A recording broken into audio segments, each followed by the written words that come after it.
Good evening, and welcome to an Oak Harbor City Council workshop meeting. Today is July 22nd. It is 5 p.m. This is a regular workshop meeting, and I'd like to call it to order at this time. Due to COVID-19, there is no physical meeting location per Washington Proclamation 2028. Tonight's meeting may be viewed live via YouTube or Do you see a paper that's got like...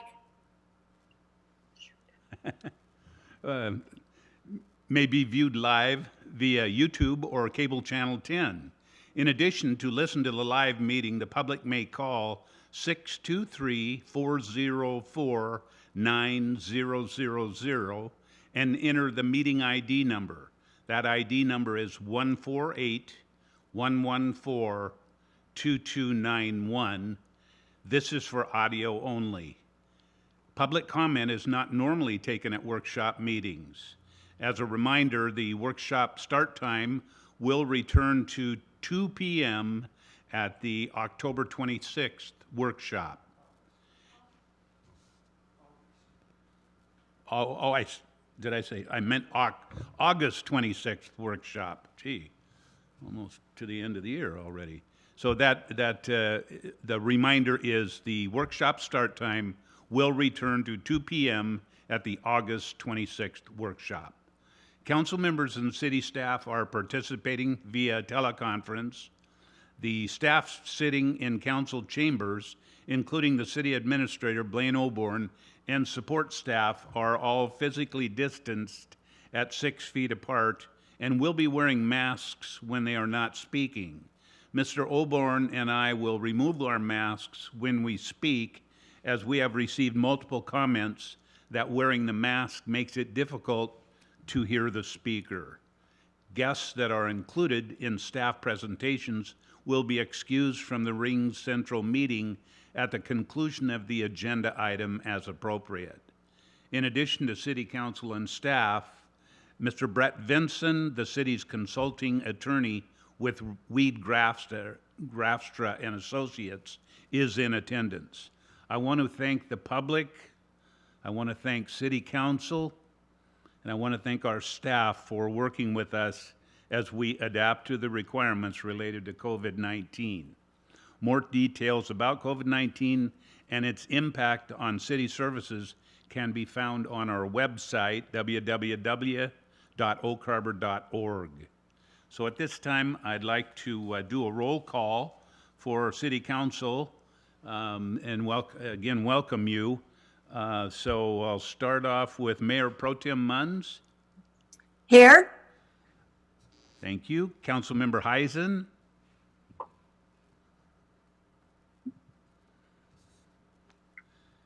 Councilmember Heisen.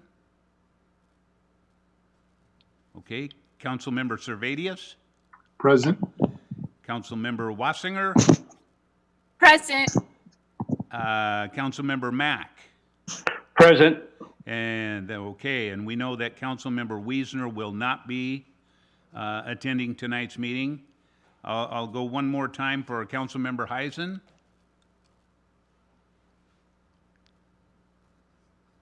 Okay, if she joins us, we'll probably be able to announce that then if she joins us before long. Okay, so we'll start our meeting this evening with a proclamation.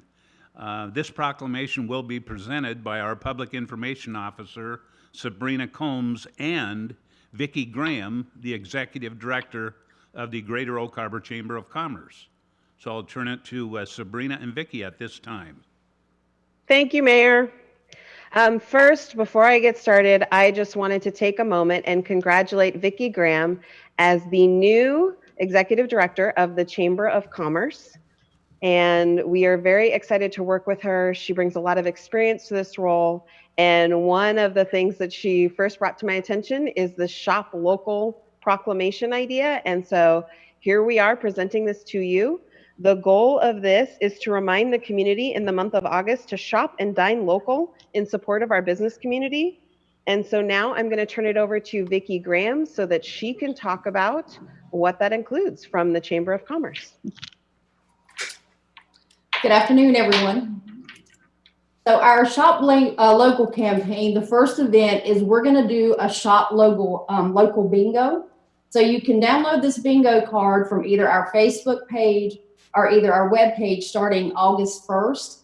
And you have to go around locally, either purchasing items from different stores, not just restaurants. It can be, go to a jeweler store and get a ring cleaned, or just, different items on the bingo. Once it's completed, you bring the card and the receipt back to the chamber, and then you're going to get a hashtag Would Be Strong face mask just for participating in the bingo. Our second event is we're going to do another video, so I'm going to give you a little bit of music here. I don't know about you, but I feel better when I'm dancing. Yeah, yeah. Better when I'm dancing. Yeah, yeah. So we're going to ask all the businesses to do a 30 to 45-second clip of this music, I Feel Better When I'm Dancing. And then we're going to put it together and we're going to put it out there for everyone to watch. And then our final thing is we are partnering with the city and Main Street. If there's any additional CARES funds left over, so knock on wood that there will be, that we're going to present Open Air Thursday, and this is an outdoor dining for the restaurants downtown. And it all starts in the month of August. Thank you, Vicki. You're welcome. Thank you, Vicki, and congratulations again. Thank you. Okay, so we will move on. We actually have 3 action items this evening, A, B, and C, and so we'll start now with action item A, and I'd like to turn it over to our Human Resource Director, Emma. Are you with us there, Emma? Okay. Thank you, Mayor. Thank you, Council, for having me. I do have a presentation for you. It's a very short one, so I'll have Tim bring that up on the screen for us.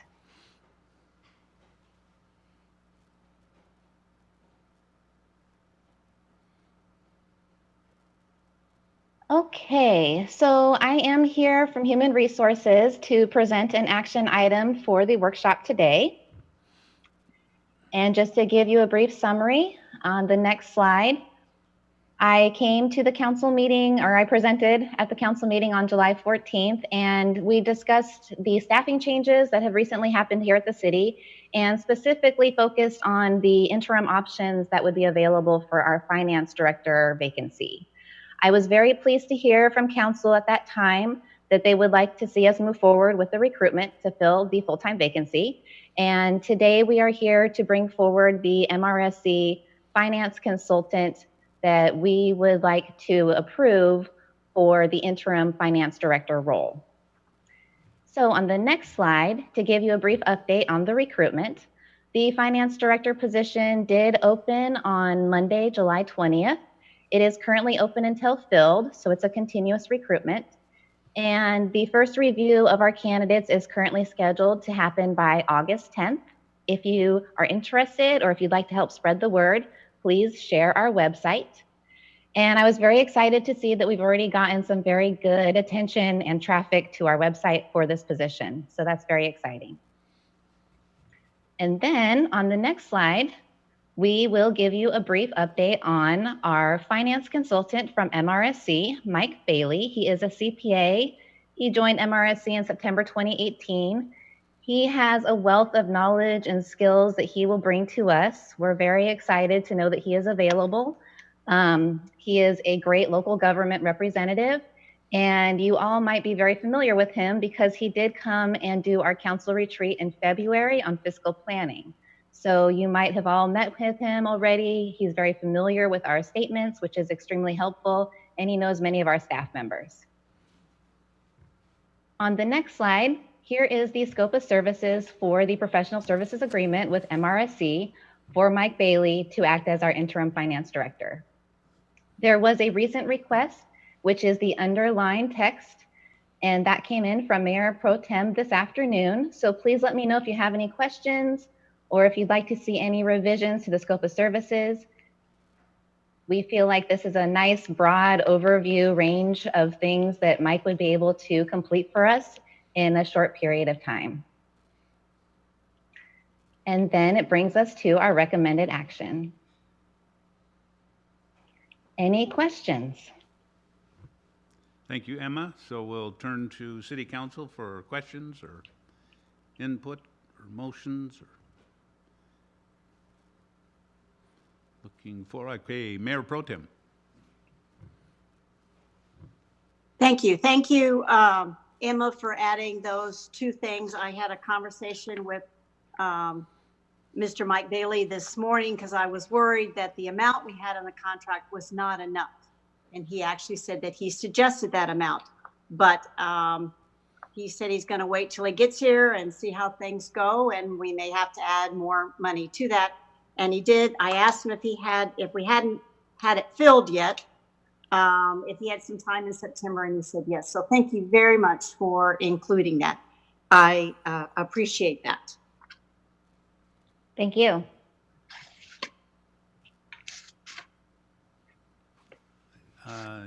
Councilor Servadius.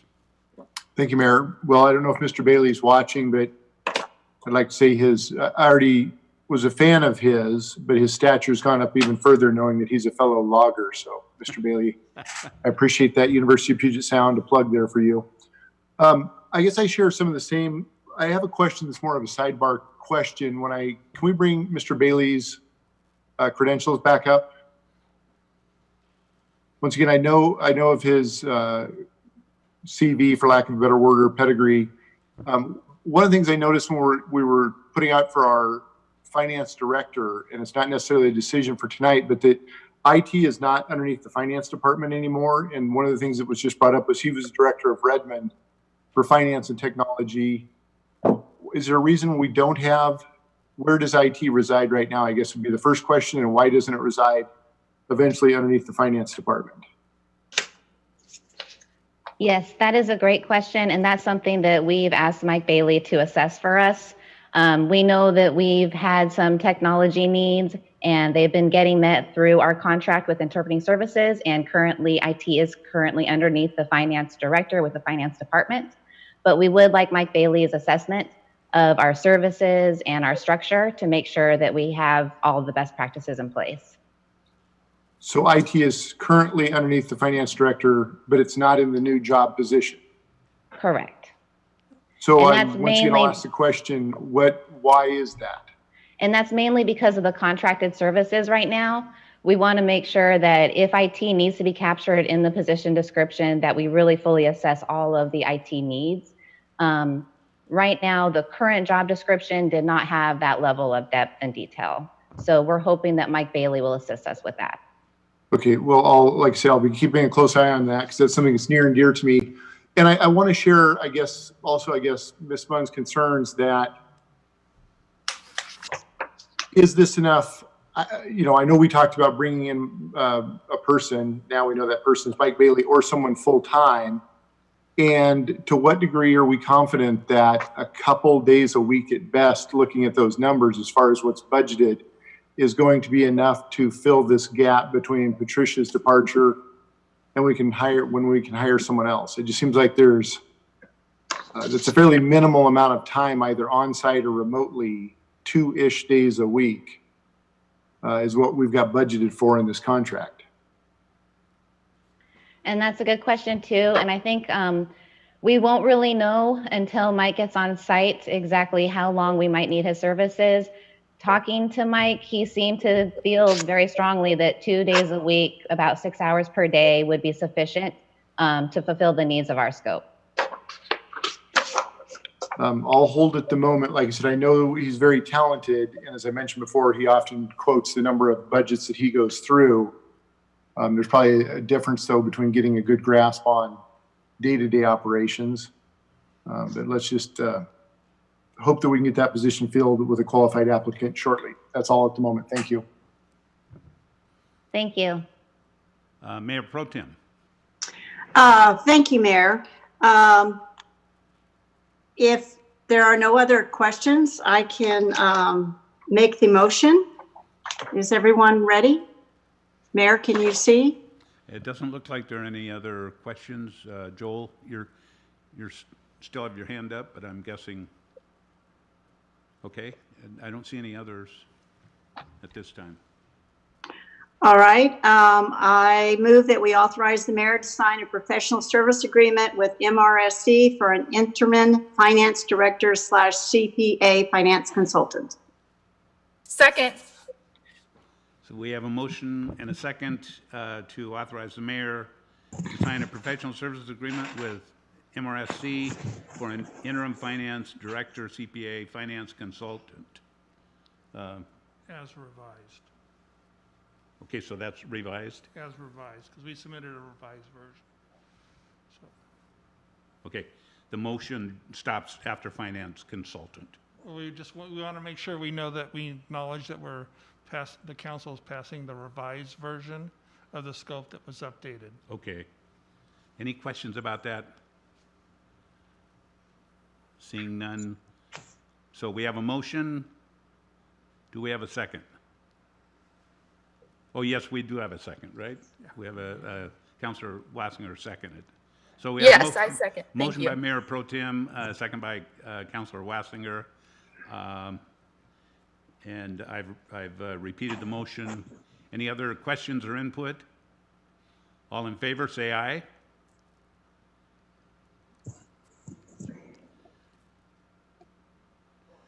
So we've got 4. And I think that's all we have in attendance. Okay? That passes unanimously. Thank you.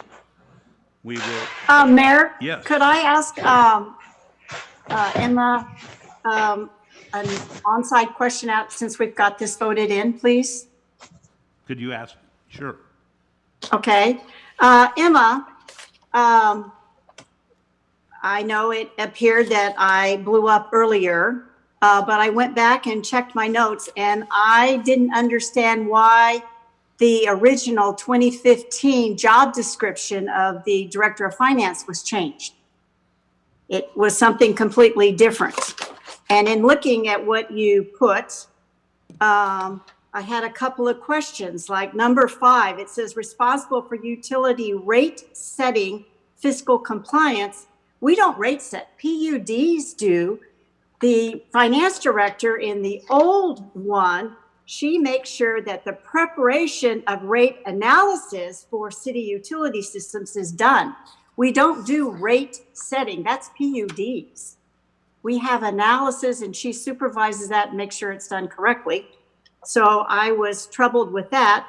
Also, when I read number 6 about develop, implement goals, objectives, policies, blah, blah, blah, and it goes through, financial department, including accounting, financial reporting, investing, business taxes, utility billing, revenue collection, debt administration, licensing, payroll, and accounts payable.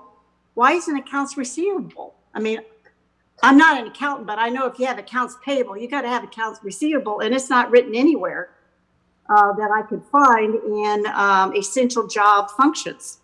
So I'm just, anyway, it's out there. I'm glad we're getting applicants, but I don't know why we changed the job. It wasn't mentioned. Thank you for sending it to us. But that's why I was upset, because I kept reading it. I go, no, this doesn't seem right.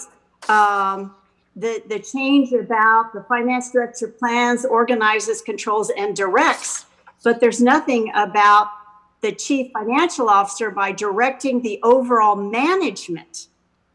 And that's what they do. They're the overseer. So I was just concerned with some of your wordsmithing and why it was changed. So those are just some concerns I have, but we'll look at the applicants and see who comes in and who qualifies or not.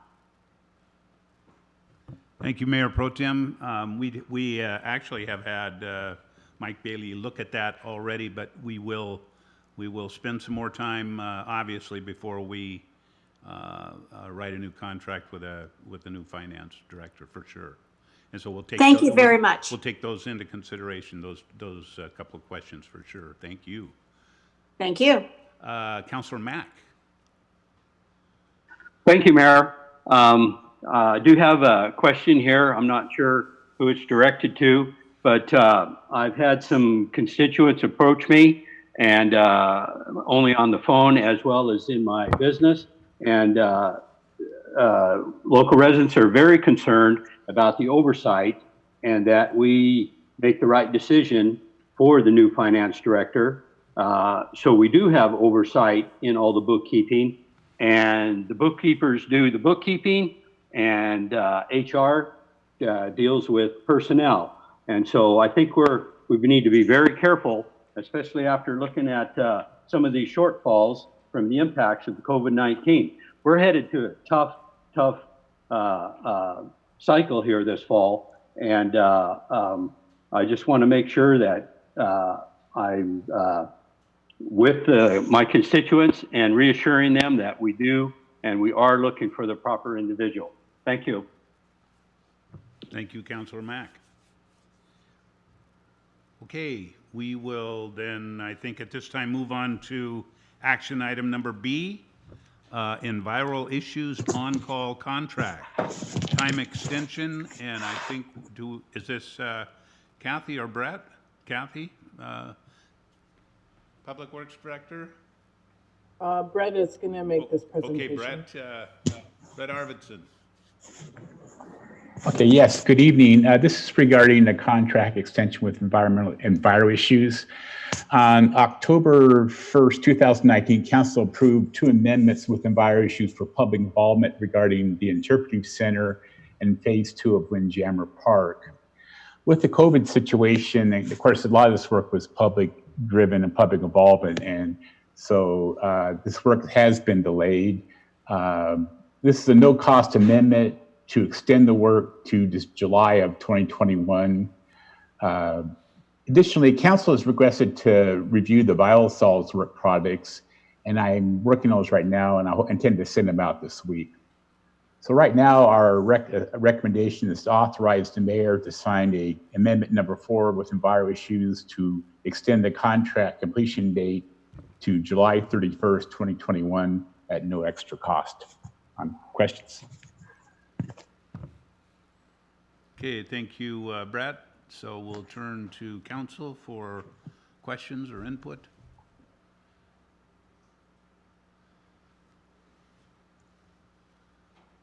Not seeing any. Councilor Servadius. I'm happy to, I'll delay in case a hand comes up. I'm happy to make the motion. Brett, before I do this, I want to verify. We've got language here. Is you said the recommended action is to authorize amendment number 4, which this may be the 4th amendment. Yeah. But it sounds like you're looking for just a time extension on amendments 2 and 3. Yeah, the amendment number 4 just extends those 2 amendments. Right. They actually had dates on them set for the end of this month. So all it does is extend those 2. Okay, thank you. So unless there's any further comments, if you can see any, Mayor, otherwise I move to authorize the mayor to sign a no-cost contract extension to consultants agreement amendment number 2 for the Clean Water Facility Interpretive Center and amendment number 3 for public involvement services related to Windjammer Park Phase 2 with Enviro Issues, Inc. I'll second it. Okay, we got a motion and a second that reads exactly like the recommended action in the packet. Motion by Councilor Servadius, second by Mayor Pro Tem, and I see we have Councilor Mack. Question? No? No? Oh. I'm sorry? Oh, okay. No, I guess he's all ready to vote. Seeing no questions, all in favor, say aye.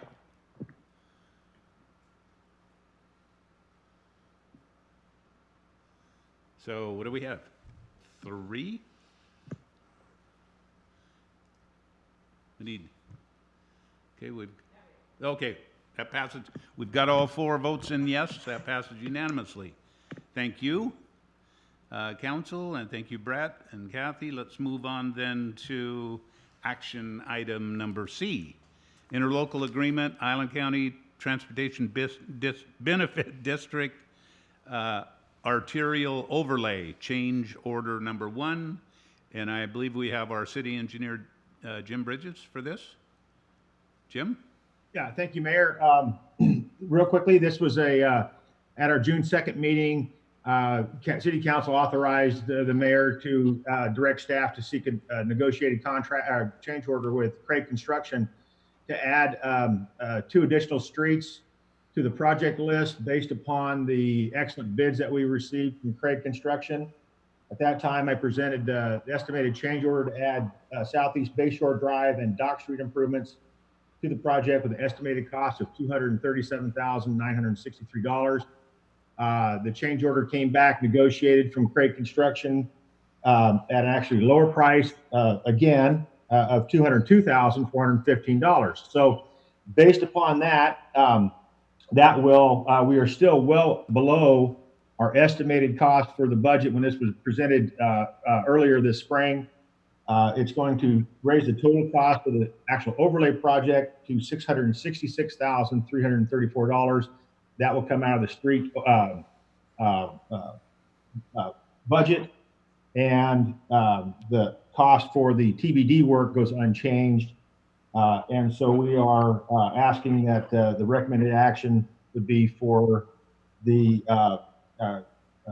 mayor to approve the Island County Public Works to accept change order number 1 with Craig Construction to add Southeast Bayshore and Dock Street to the 2020 TBD and 2020 overlay project. Thank you, Jim. Turn to the council. I don't know about you, council, but I'm pretty darn excited that we've got a local company here now able to move ahead on our transportation benefit district that our citizens passed. This is pretty exciting time. Councilor Servadius.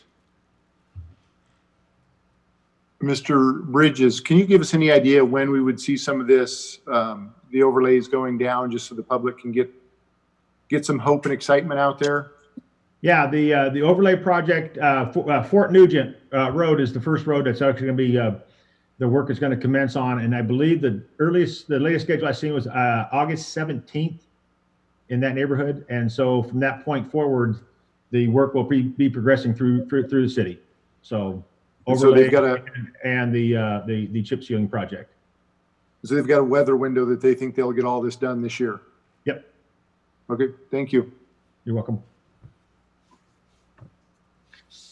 Other input or questions? Motions?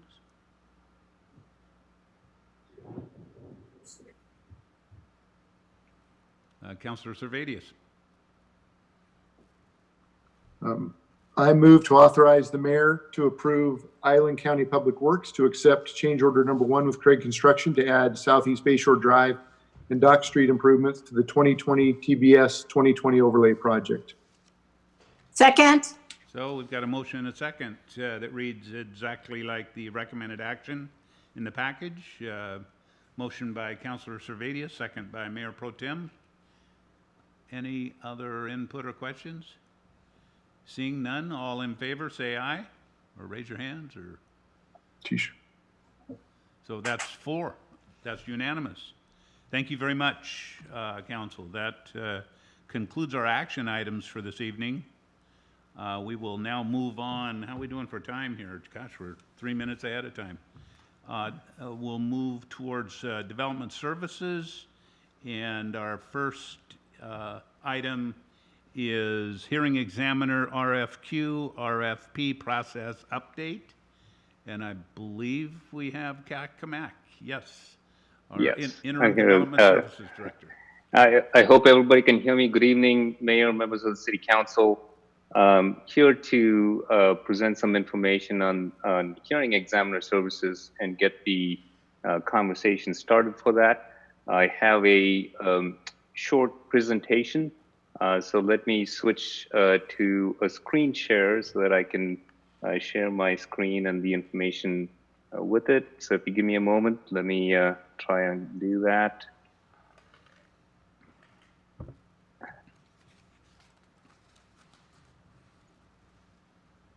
Can you guys see that? Yes. Thank you. All right. Are you guys seeing the full screen, or are you guys seeing the other screen? I think full screen. We're catching the note too. Looks like half a screen. Half a screen. Okay. I will. Let me switch back. Maybe we'll just use the regular screen with slide showing. If you can see the letters, then I can just go ahead and just start the presentation. So So I thought we'll go over our existing contract just to get an overview of the existing situation we have with the existing hearing examiner, Mr. Michael Bobbing. I think you're aware that we've had the same hearing examiner. I've been here since before 2010, and since I've been here, we've had the Michael Bobbing as our hearing examiner. So I believe the contract hasn't changed over a decade. We've had earlier contracts did set the kind of the monthly payment retainer system that we have currently in place. So the current contract was updated in 2015, and I believe since then it's been on yearly extensions, and currently the contract is for about $20,500 a year with a monthly payment of $1,708. And so this contract ends in November, and I think the City Council is interested in seeing some new options moving forward after this contract ends. So before we kind of jump into more of the hearing examiner services, I thought we'll take a quick look at where the hearing examiner what the hearing examiner's role is in our code. And so if you look at the Oak Harbor Municipal Code, there are hearing examiner references to many sections in our code. General appeals, utility billing, any business license appeals, special event permit appeals, critical areas.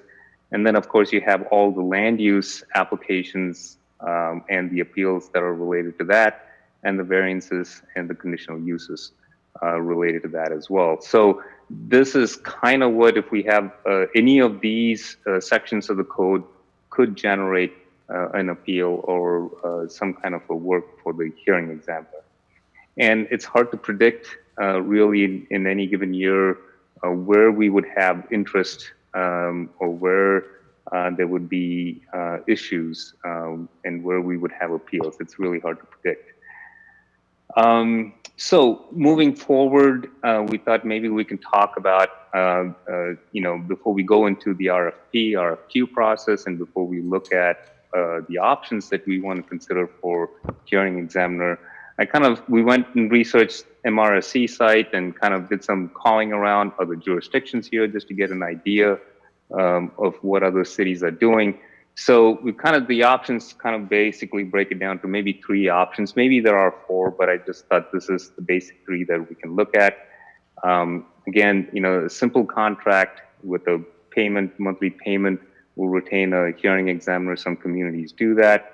And then, of course, there's a contract on a case-by-case. A lot of communities have this type of contract where only when they have a hearing do they actually engage in the hearing examiner services, and payments are made based on whatever the case or the appeal or the conditional uses application is.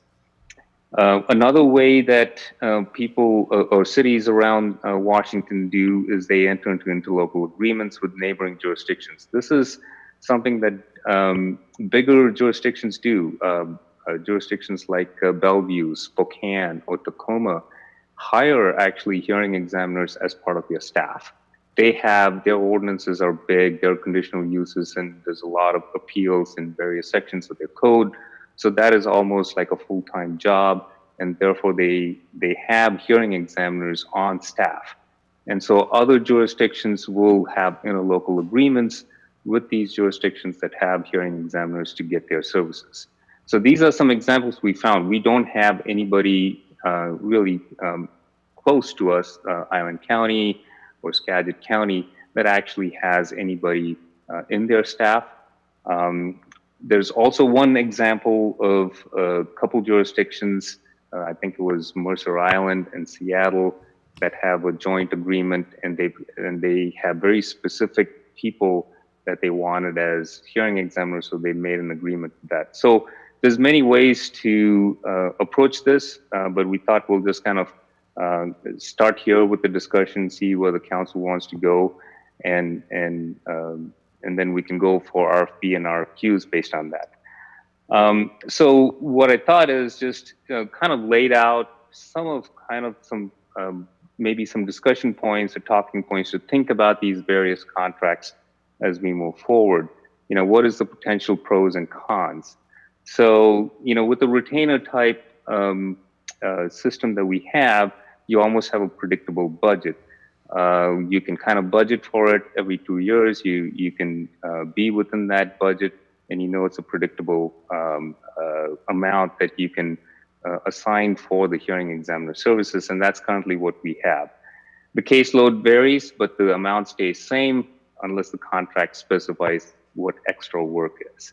But with this, you don't actually get any savings necessarily because you are just spending the money that you budget for that service. In terms of a case by case, it's usually an hourly rate.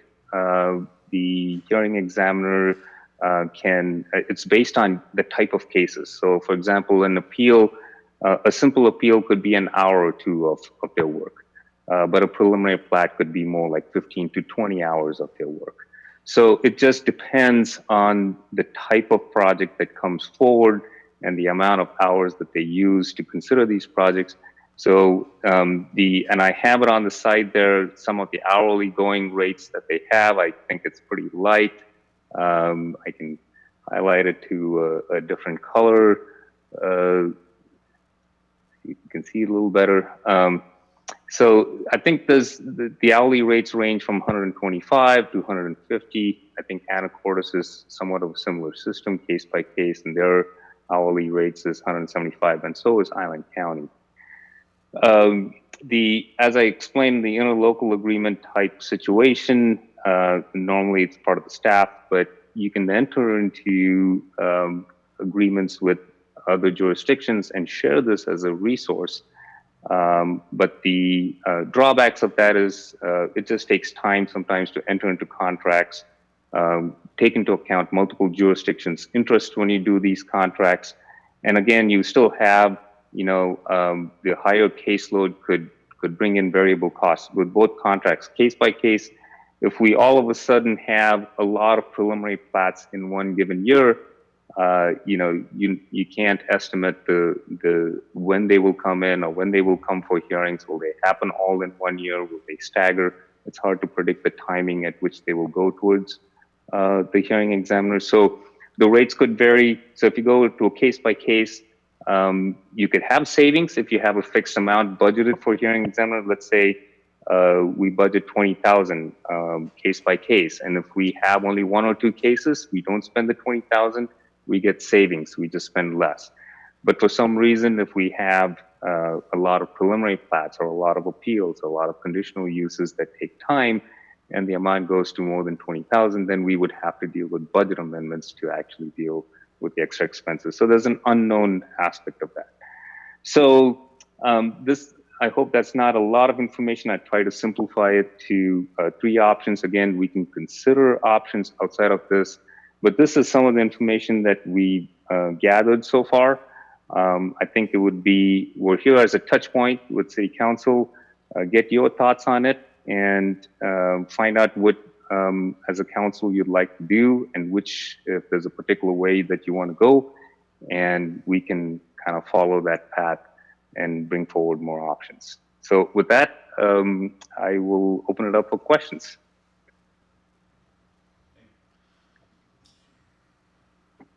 Back on. Thank you, CAC. Questions we have from Mayor Pro Tem. Thank you, Mayor. CAC, in looking back, I'm sure somebody's got to have a record, either finance, in billing, or something like that. When we've had some high years of building and stuff, and we had to use a hearing examiner, what was the caseload? I mean, we've had lean years where everyone quit building and we adjusted prices and things like that, not for a hearing examiner, but for permitting and stuff. But do you have access, or can you figure out what a heavy caseload is for our city in the past? I'm glad you asked the question. I have another slide I'm going to quickly share with you, which will probably show that historical information. So that is our historical use. I hope you can see it. we had 2 hearings in 2014, 6 in 2015. There was a big jump there. 2016 we had 4, and then it dropped down, and then we're averaging about 4 hearings in the last 5 years, I'd say. And 2020 to date, we've had a couple hearings, and we've got a few more months to go. I have a follow-on question, please. Go ahead, Mary. When we had Lehigh and we knew it was going to the hearing examiner, and we had people from staff there to answer questions, I guess my disappointment was in having a conversation with Mr. Blaine Oldburn. He said he should write out a decision, why or why not. I mean, we had an attorney that listed and handed him a paper with some very good opinions about things, and he answered nothing. And then we had an FAIA architect that also had some really good comments, and he didn't write anything. So I guess I'm more concerned I have a hearing examiner that will at least reply to some, not that I want this, it's a good project. No, I don't like it. I don't want it in my neighborhood. I mean, not that kind of thing, comments that could come up, but ones that are constructive to say, yes, you're right on item 1 and 2, but no, it doesn't fit for your item 3. I want somebody to give some feedback to us and or to staff. And we got nothing. And that's why I was one of the ones that I want a new hearing examiner. I want someone that will communicate and point out what was good or bad, and then maybe that would help us if we need to tweak our code or ordinances or, whatever. So I guess I'm more interested about the person and how they deal with cases and review than I am. We're not into the 20s, so we don't have to worry expanding the budget from what I looked at. Thank you for having that information on, you're right, anywhere from 2 to 6 right now. So 4 is about the average. I could probably go either way, whether we have a set rate each month or we do hourly. Right now, it doesn't seem like that's a burning issue. My issue is with the hearing examiner giving feedback. Thank you. Thank you, Mayor Pro Tem. Councilor Mack.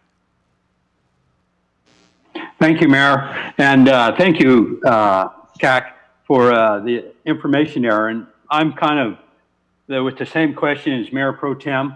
CAC, do you have a dollar amount that those hearings would have cost us in 2019 by any chance?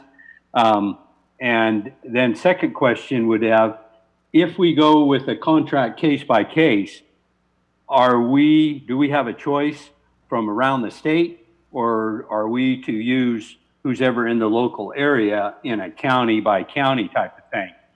In other words, if there's a freelance hearing examiner, such as over on the east side, that type of thing. So I'm just trying to, I'm with Mayor Pro Tem with the individual versus the dollars, and to make sure that we get the right shake on someone knows how to read these different codes and ordinances and gives the best representation for the city. Thank you. Thank you. If I think you had a question in there about the costs in 2019. So in the 2019 contract, we were still doing the monthly fee of $1,708. So all the costs were covered within that contract. So there was no additional. So we were not doing case by case. We did not get a bill for the project separate. However, just on an average, I think, like an appeal, a simple appeal could take a couple hours of a hearing examiner's review and a decision or a letter or something like that. A variance or a conditional use could be between 7 to 9 hours, and a preliminary plat could be anywhere between 15 to 20 hours.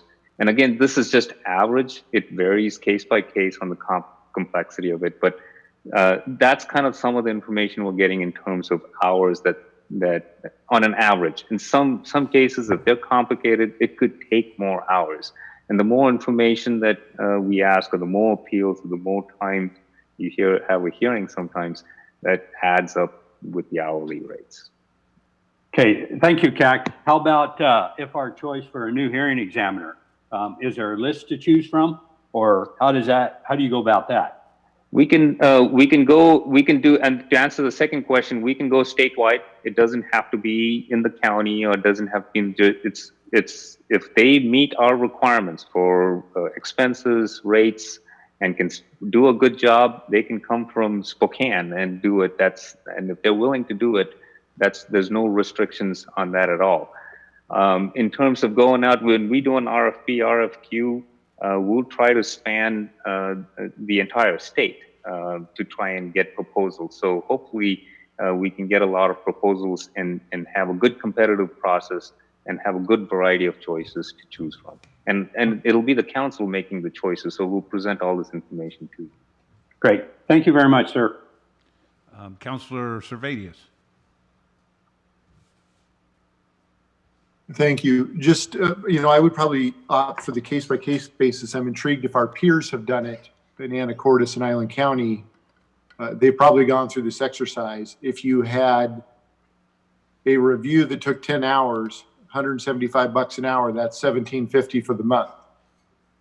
So we would have to have one, I don't want to call it significant, but more than a simple review, but one significant review per month to equate to what we're paying right now. It seems like the case-by-case basis is most likely to be a cost savings for the city, assuming we can find someone that we can contract with. I don't recall if you said, Mr. Kamak, what was probably the most complex one that you can think of? Complex in terms of hours required for a hearing examiner to review. Usually, I mean, like the Lehigh project is a complex one. I think where there were many issues, and a decision like that would take several hours to craft. I think just writing decisions and generating the stuff.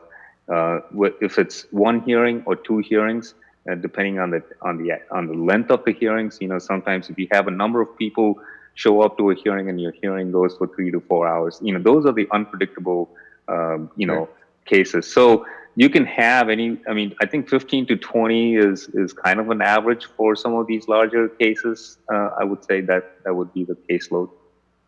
Right? Try to kind of guess. Okay, thank you. So once again, without grabbing a calculator and just trying to figure 15 to 20 hours, I still think there'd be a significant savings if we went to the case-by-case basis, and that's probably where I would lean towards. Thank you. Thank you. Councilor Wassinger. Yes, I'm here. Yeah, I would agree. Just doing the math, if we're averaging, about 4 a year, even if each of those took 12 hours, that's 48 hours.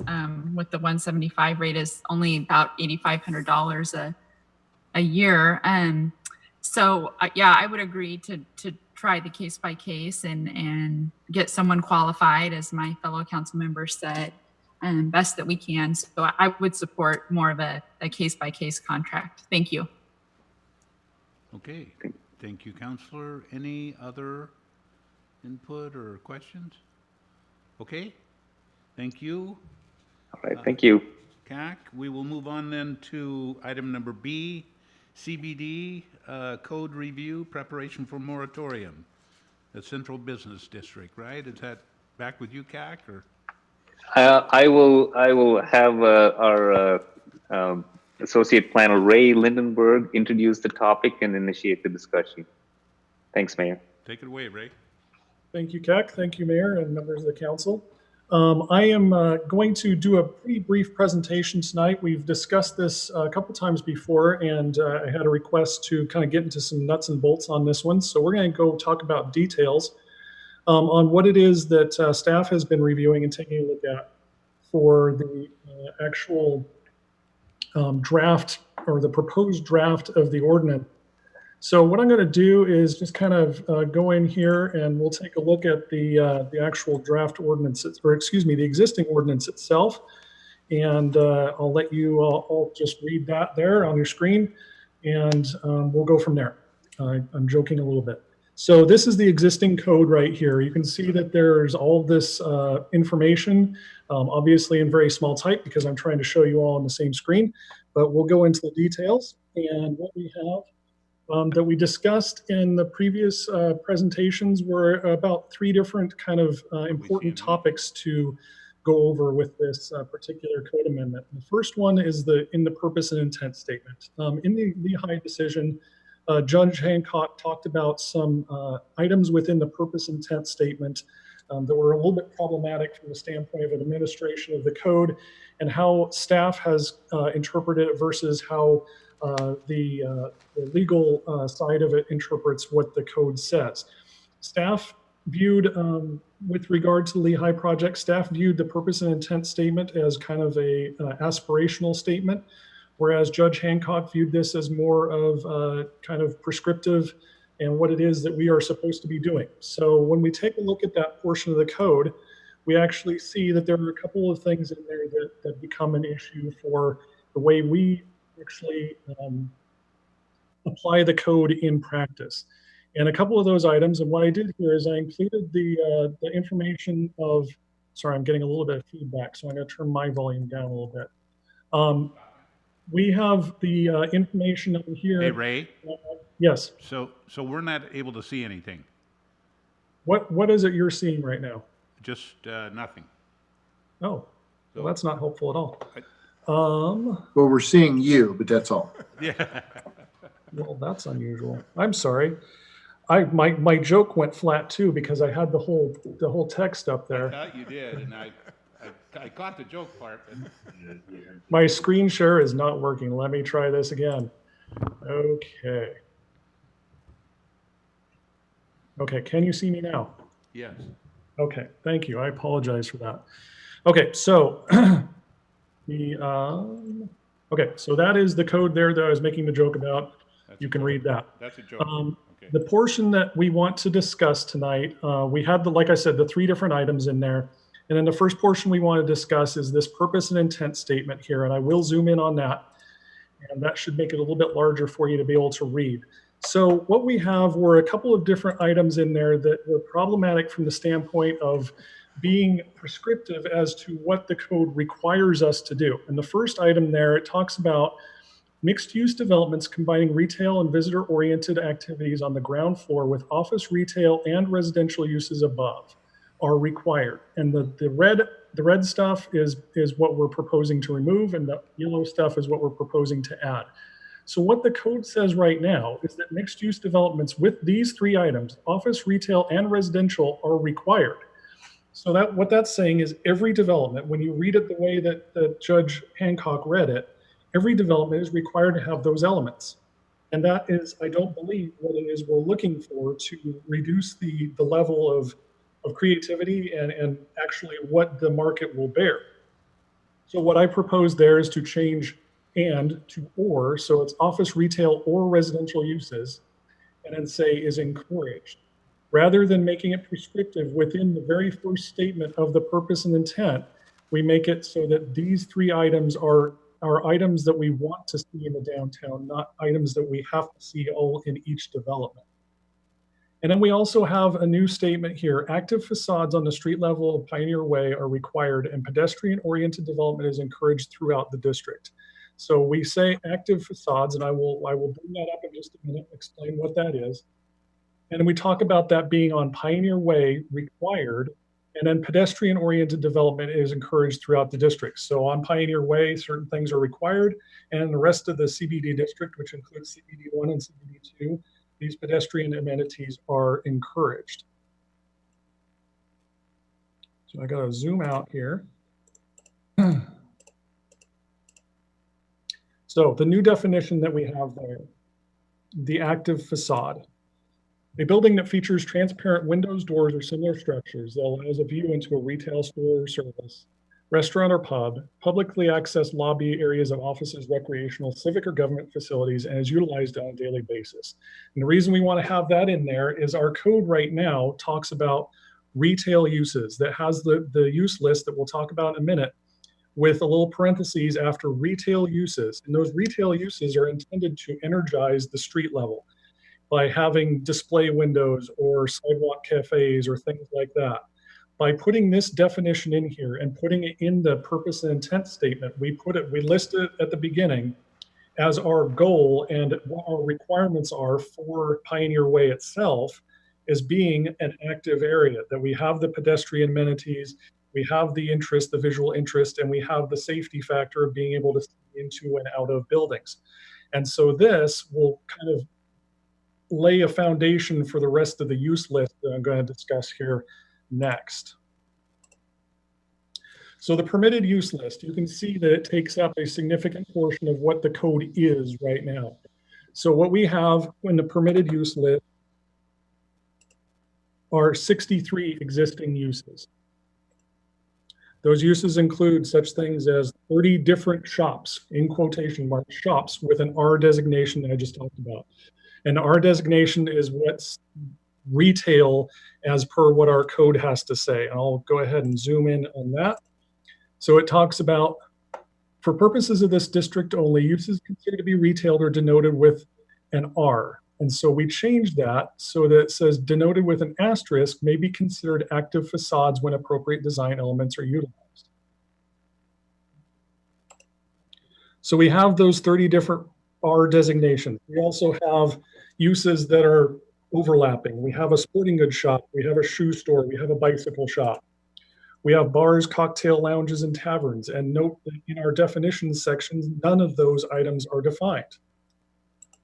We have printing shop, photocopying and blueprinting. We have uses that are pretty much no longer in existence because they are outdated or have been surpassed by some other more modern technology.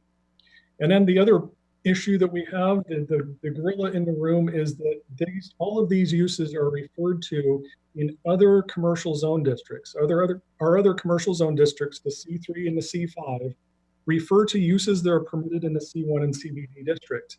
So we have 63 uses in this zone, and then we have 63 uses plus many other uses in other zones. So you can see how this becomes a very large and difficult to administer list of uses that have been developed very specifically to address just certain businesses. And that becomes an issue for staff to try and relay that information to people. It also becomes an issue of interpretation. We have one zone district that refers to bookshops, and we have one that refers to bookstores. So we have this kind of duplication and confusion going on. And that's one of the things that I focused on in my last presentation, was increasing clarity so we don't have any confusion with what's allowed and what's regarded in the zone districts. So in here, by making some new definitions, I have hopefully boiled down our use list into something more manageable. I've created some new uses. One of them is minor retail sales, and that is, in my mind, any retail store that is less than 12,000 square feet in floor area. And how we picked that out is that is the cutoff. 12,000 square feet was the cutoff for quote unquote grocery stores in the CBD district. And I think the intent there, without reading the mind of the writer, but the intent is to allow for smaller retail uses without overwhelming the downtown area. You don't want to have a giant grocery store that sucks all the life out or requires so much parking that it just takes up so much space in the downtown area. So you have these smaller uses, which we would consider minor retail sales, allowed in the CBD. And then we have a new use also known as major retail sales, which are the larger stores that are more appropriate for the highway, the grocery stores, the big five sporting goods, things like that, that will be allowed in different zone districts besides the CBD. Along with that, we did minor retail service and major retail service. A lot of businesses downtown will fit into the minor retail service category. They include offices and personal and professional services. You have accountants, attorneys, beauty salons, things like that. These are businesses that don't necessarily sell things, but sell a service, and they are important and worthwhile in the downtown area. And so we want to make sure that they are covered as well, without having to list each and every one, without having to say that beauty salons are allowed and barbershops are allowed, because they're so very similar that we shouldn't have to go into such detail and get into the weeds so much with some of these use lists that we have. So we also talked about the active facade situation. Now, the asterisk that I brought up previously, and we can zoom in and take a look again, is that when we have an asterisk, these may be considered an active facade when appropriate design elements are utilized. And the appropriate design elements are the transparent windows, doors, similar structures that allow the view into the retail store or service. This is what activates the downtown area. This is what creates pedestrian interest and people wanting to walk around and take a look at things. So when we go back to the use list, you see that there are asterisks after certain uses that fit into that category. You have a brew pub, you have a pool hall, you have a conference center, but only for the public lobby. You don't want to have the conference center that might be empty most of the time, just sitting there with windows that don't show anything. The minor retail sales and services are there. You have some of the theater with a public lobby and ticket booth. You don't have the theater itself be the actual on the street portion. Like you see in a lot of older cities, you have the movie theater and it has the ticket window out front, but the actual movie theater is towards the back of the building. It's not taking up space on the main part of the street there.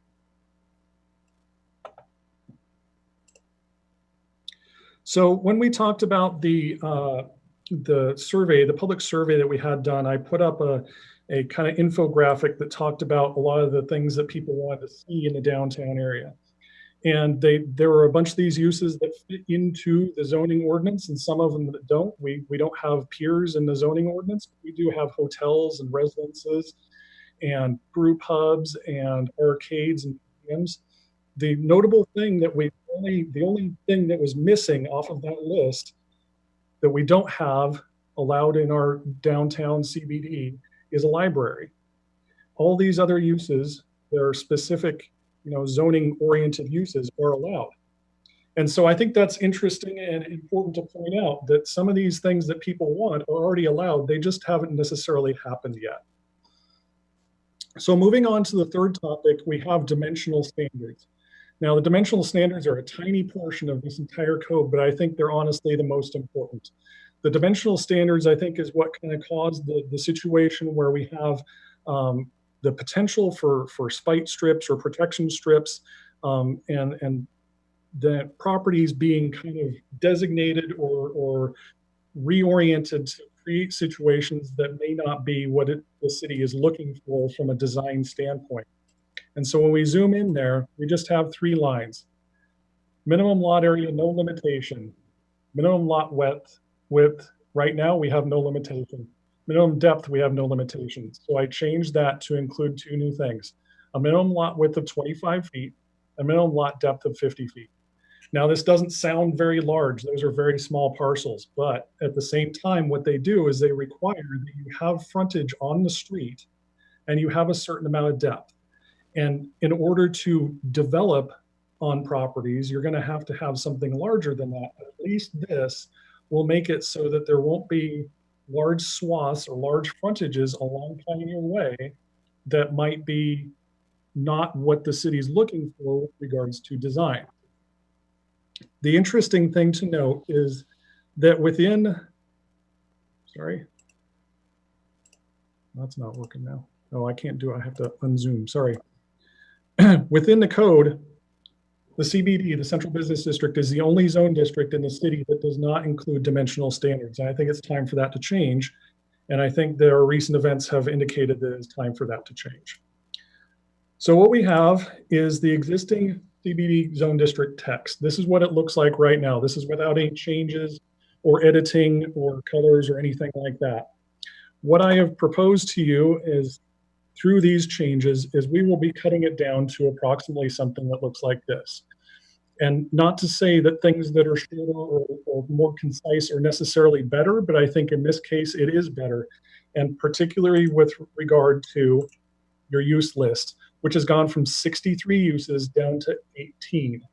We've combined some of these uses together. Bars, taverns, and cocktail lounges are now one item. They don't need to be 3 separate items. We have bed and breakfast that are still there. They still have the same criteria. We have our hotel and motel. We have our minor retail sales and minor retail services. Have offices, a post office. We have residential uses provided certain criteria are met.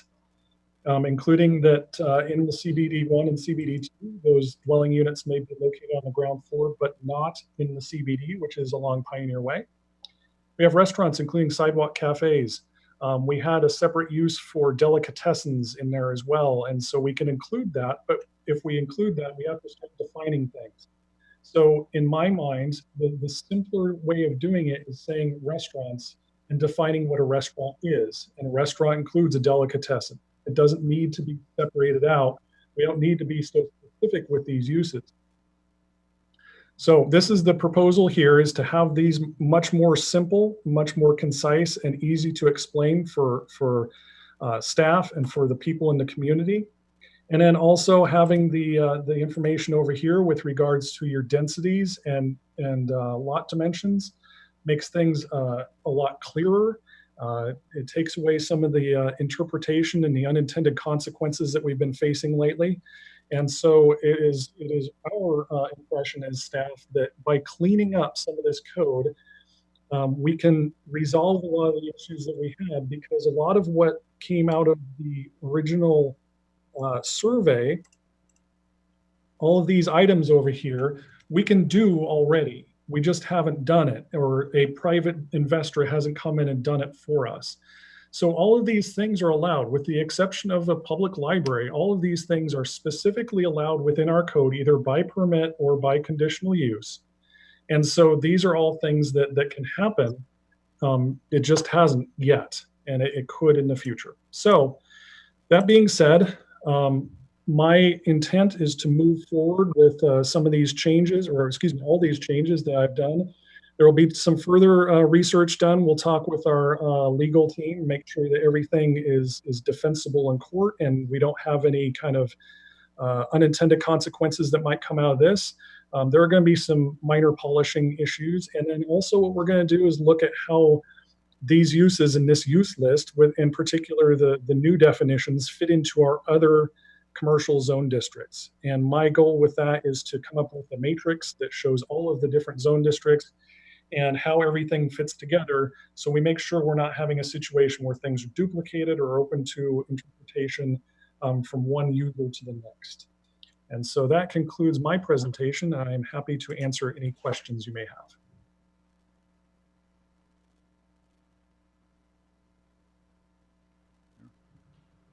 Okay, thank you, Ray. We have a question from Councillor Mack. Thank you, Ray. Could you please put up that slide that defines minor retail and how you simplified that? You're talking about a minor retail sales? Correct. Yes, okay, I have it up now. Okay, that's fine because I'm not seeing it. Oh. Yeah, we can't see it. Let me see if I can reshare my screen here. I'm sorry. Can you see it now? Yes. Okay. So I have a concern. Everything looks great. You did a great job simplifying everything. No need to list all these. My concern, and when you get to minor retail sales, is you have an unusual waterfront district. Some of the buildings may not lend themselves. Possibly some new ones would down the road. So for clarification, I don't see anything in there that has to do with light manufacturing. For instance, you could have a woodworker where he builds his product in the back and he sells it in the front. You could have a bicycle where they would be doing the same thing. They build custom bicycles in the back and they sell them out front. You could have the same thing if I want to have a manufacturing and make a line of jewelry in the back. So I don't see anything in their manufacturing. Maybe I'm off base here, but I think it's something that should be considered and it should be looked at. So other than that, everything looks good. I'm glad you've done a good job cleaning everything up. Thank you. If I may kind of respond to that, I think that's a fantastic idea. As far as, you know, kind of developing our downtown area, I think the kind of the maker culture, if you will, where people use their hands and build things is important, because I think that's going to be something moving into the future, that people don't necessarily want, kind of mass-produced things. They want more unique and handcrafted items.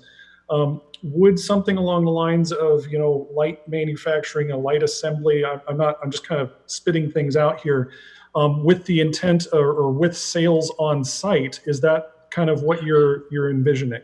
Yes, you hit the nail on the head. You want to use the word light manufacturing for retail sales, both out front, and if they have online sales where, yes, they can deliver out the back door to UPS pickup or FedEx or out the front door based on where their location is and how the street system works and parking and all that. But the key word in there would be light manufacturing for designed for retail sales, both on premises and online, that type of thing. Because you're correct, I'm finding right now, canned goods aren't selling.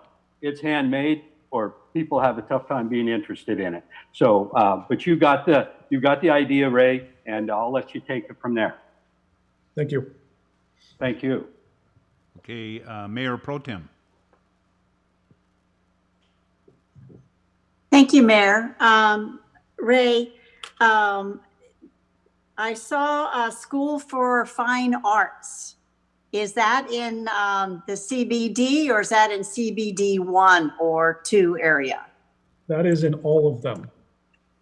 Okay, I guess I have a concern. When you go to take a class, that is usually more than an hour, and there's limited parking downtown. Even though they might sell some goods, that is taking up valuable parking from people. And if they can't park, they don't shop. So I'm concerned with School for the Arts that maybe we should think about moving it somewhere else. Because classes, I'm sorry, you get there, you chit chat, there goes 15, 20, 30 minutes, and you have your class. It's an hour, could be an hour and a half, depending on what it is, whether it's jewelry making or painting or photography. Then you have cleanup, and it's used up so much time. It's kind of like some of the fitness centers downtown. If you go early in the morning, they tend to be more crowded. They have earlier classes than the other stores are open, but they take up so much parking because the rent, my personal impression is rent got so cheap downtown. People were dying to have their place rented. We ended up with more churches. Now, they're usually only on weekend or at night. But the hair salons, I'm sorry, a barbershop, you get in, you get out, you get a shave, maybe you spend an hour. But a beauty salon, that's minimum an hour. And if you get any type of treatment and add your nails to it, that's 3 or 4 hours. And those cars are sitting there. I don't mind maybe 1 or 2, but I mean, you can't kick out who's there now. But is there some way legally we could limit that? Because it's frustrating, and you can see where they are. I mean, what are there, 4 or 5 salons just on Pioneer Way? Mm-hmm. So that's my concern is for Central Business District, you want to be able for the parking to rotate. Yes, we've got a few lots just off. We've got the one where the clock tower may go eventually with the parking lot. We have one just to the side, across from the Methodist Church. There's a public parking lot that's the city. But other than that, there aren't big public lots. And you don't want a car sitting there all day long. Or you don't want the owner's car to be sitting in front of their store all day long because it was raining and they didn't want to park someplace else. So could we please consider some of that? And I believe you've also been working with Main Street on some suggestions, and I'm really pleased that you are doing it. But I don't know if there's an answer about the Methodist Church is actually not in Central Business District. It's zoned different. They have a parking lot that's kind of in it, but the beauty and hair salons and nail, some days, depending, especially if it's a Friday or Tuesdays, those cars just sit there. So thank you. Please consider that. You're welcome. And I did want to bring up something within the active facade definition. I did want to point out, and you talked about a couple of the uses that have gone into downtown recently. I did want to point out here that we talk about these different types of uses, whether it's a retail store or service or restaurant or pub. But the main key thing is that they are utilized on a daily basis. And I think that will hopefully alleviate some of the concern with regard to some uses that may be used once or twice a week, or things like that, kind of taking space from the downtown area and utilizing those very infrequently. So you brought that up, and I'm glad you did. I am going to take a look at the School for Fine Arts situation. I believe that was probably put in there for one specific instance that was either considered or in place when this code was written. That's what happens a lot, is that we end up with specific uses because we don't want to create non-conforming situations. So I will take a look and discuss with Main Street what their feeling is on that, as far as whether or not it's a use that needs to stay or go. Thank you, Ray, for all your work and whoever on staff was involved with it. I know it's very tedious, but it looks like we've opened up some possibilities. I really like the minimum lot kind of area, and hopefully we won't have, like Lehigh had, that odd kind of a triangle. It dropped down 25 feet, went up 3, and the lot was anywhere from 8 feet deep to 16 feet. So I appreciate that very much. Thank you and the staff members. Welcome. Thank you. Councilor Servadius. Mr. Lindenberg, can you pull up the purpose and intent slide that you started off with? Certainly. For that language, I just wanted to, there's a lot to digest here, and I'll echo Ms. Munn's sentiments. I very much appreciate the hard work. I know that hard thinking is hard work, and you've done an excellent job of distilling this down. It's reminiscent of the work on the sign code, which would be easy to take for granted, but I know that a lot of hard work went into that as well. So let me know when you get it up there. Yeah, I've got it up. Would you like the clean version of the existing or the clean version of the proposed, or leave it clean version of the proposed? I think is what I keyed in on, and I'll want to just I just want to see that again. Okay, let me get that up, and I realized it's no longer displayed anyway, so that's okay. Let me scroll through here and get to it real quick, and I'll pop it back up for you.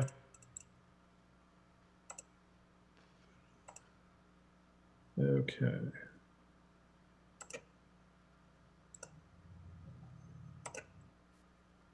Okay, there's the full set, and then let me zoom in. And that is the draft revised code right there.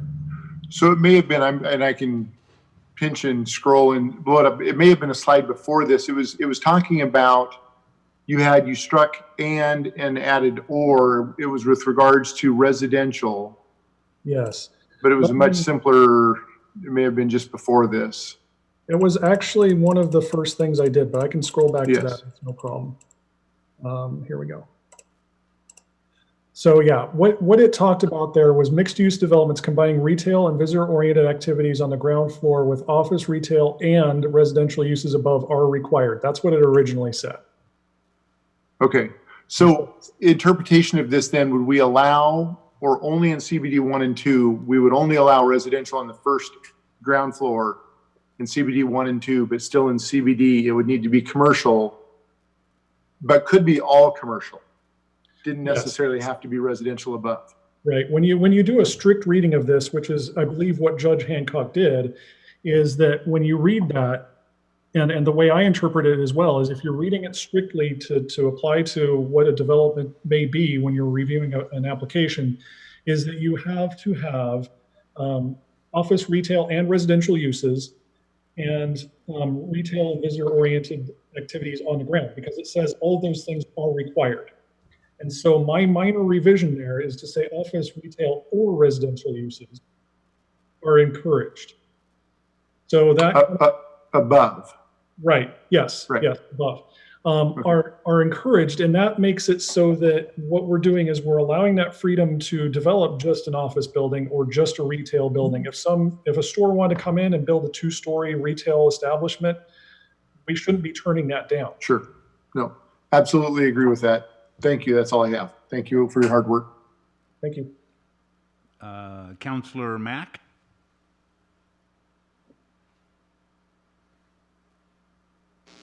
Thank you, Mayor. Sorry, my device is not working. So, yes, I'm with Councilman Servadius there. I'm trying to interpret that. So, Ray, when it comes to residential, so there's certain areas that residential could be on the ground floor, or are they limited to just above? That is correct. They can be on the ground floor in the CBD 1 and 2. And that's the distinction is in the CBD, when we think about it, and I don't have a map to show you, I apologize, but the CBD, just CBD, is just the properties that are along Pioneer Way. Your CBD 1 and CBD 2 are the parcels that are a little bit further away from Pioneer Way. And so the intent, reading minds of the person who wrote this originally, was to maintain Pioneer Way as kind of the more commercial, central business retail, and then putting everything above. If you have residential, it needs to go above. And then the CBD 1 and 2, it allows the flexibility to have that similar type of development or just have an apartment building. Like you would see, in a larger city where you have just your retail and office core, like in a central area. And then as you go a little bit away from that central core, you have just an apartment building. Okay, great. Okay, thank you for clarifying, Ray. No problem. Councillor Wassinger. Yes, thank you. Thank you, Ray, for all the hard. You guys hear me now? I'm sorry. I apologize. That's better. So, can you guys hear me? We can now, I think. Oh. Can you hear me now, Ray? Yes, I can. Oh, okay, thank you. I wanted to see if you could clarify just a little bit on the dimensions requirements, the new lot dimensions, just like some examples. I just need to wrap my brain more just around that part. I like it. I'm intrigued by it. And thank you so much for all the hard work, but maybe just a real life example or a clarification on that part of it. Yeah, generally what you see in older cities is kind of a typical development pattern where they have 25 or 50 foot wide lots. And it really depends, Oak Harbor's kind of unique in that we don't have a very rigid grid system, everything at 90-degree angles. So you don't have a situation where it's just developed with 50 by 100 foot lots up and down every street, and that's what you see. And that's what kind of creates some of the the typical bungalow type neighborhoods, residential neighborhoods, and some of the other very kind of traditional and typical American style cities that you see. In Oak Harbor, we have kind of odd angles and some unusual topography and things like that. So what I did was to take a look at that and see what would be a reasonable dimension that is a developable, quote unquote, developable size lot. And looking at it, there are some lots that are very close to being 20 to 25 feet wide. Really, the only one that's less than 25 feet that I could tell is the property that contains Serendipity Lane. Every other property, it appears, is at least 25 feet wide and at least 50 feet deep. We want to try to avoid having non-conforming lots. But even then, that situation, what we do here is when we have this in the code, and this applies to all of our other sections as well, all of our other zone districts, is that those dimensions are for the creation of new lots. If somebody wants to do a boundary line adjustment or a subdivision or whatever else to change the lot dimensions or the lot lines, then they need to follow those guidelines. And so I think that's just a reasonable number to have. I think the depth is honestly the more important dimension here. Councilmember or Mayor Pro Tem Munns brought up the Lehigh project where we had a very long and shallow lot. And I think we want to avoid that, because what that does, it creates a situation where you can have a setback from the street, and that's not what we want. And that's pretty much what the purpose and intent statement says, and our comprehensive plan says. We want pedestrian activity. We want that activation with the street and the retail spaces. And when you have a space in between, that kills that off. And so I think that this is a good easy way to try and fix that issue. And I don't think it creates any kind of negative situations or unintended consequence that I can think of in my mind. I'm certainly open to anybody who wants to play devil's advocate. But I think it's the easy, clean way to take care of that. All right, thank you so much. That explains it better. Thank you. You're welcome. Okay, any other questions or input? Okay, thank you, Ray. Thank you. We will then move on to item number C, zoning code revisions, building height definition, and accessory building standards. Thank you, Mr. Mayor. I'm going to share my screen from the beginning this time so everybody can see it. This one is honestly a pretty straightforward situation. What we have are some code sections that we feel like might be a little problematic from the standpoint of trying to provide the information to... Ray, we can't see it yet. Yeah, I'm trying to get it up. I'm trying to talk and do this at the same time. It's kind of difficult. I apologize. No, go ahead. I'm sorry. There we go. Is that it? Okay.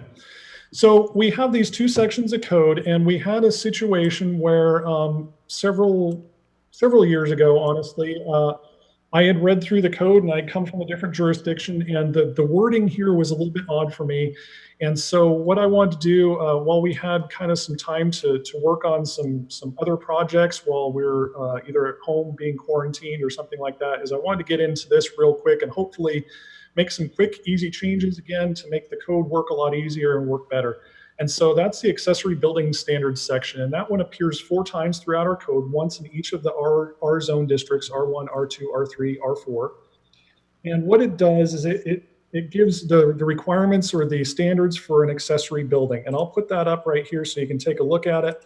I don't expect you to read through it directly, but there were a number of issues that I haven't underlined on the text there that I could see. And the first one was the single story. And to me, we shouldn't be concerned with what's happening inside somebody's garage. If they want to put a storage loft over a garage area, then they should be able to do that. And we shouldn't be restricting the size of a garage based on whether or not they have a second floor. It's the exterior dimensions that we should be concerned about. And so that's one thing I looked at there. The second thing I looked at was the floor area. That doesn't have a definition in our code. However, the term building area does. So I want to make sure that we have things defined. I don't want to have kind of technical wording or specifics that aren't defined within the code. It's just a bad idea. It causes issues with regards to interpretation. The third thing, and the most difficult thing for me to understand coming from another jurisdiction, is what within 5 feet means. To me, if you tell me I could build a building within 5 feet, that means 0. That means 1 foot, that means 3 feet. It could mean anything within 5 feet. And so that was one thing I wanted to make sure was changed. And then maximum floor area, again, is not defined within our code. And so there is a definition for building area. So what I want to do is change that so that it has basis in our definitions. And so the proposed change I have includes one other minor thing too, is a proposed accessory building or buildings. If somebody has a shed existing already and they want to put in another shed or a garage, I don't think that that's necessarily a bad thing, as long as the total doesn't add up to more than what we're limiting the square footage to begin with, which is 600 square feet.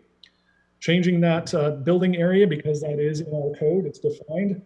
And then also allowing for a height designation. If you want to build above 15 feet in height, you need to increase your setback by 1 foot for each additional foot in height. So if you want to build to 17 feet, you need to have a 7-foot setback. And that stops increasing to the point if you get to 20 feet away, you can build up to the typical height of of the primary structure in the zone district.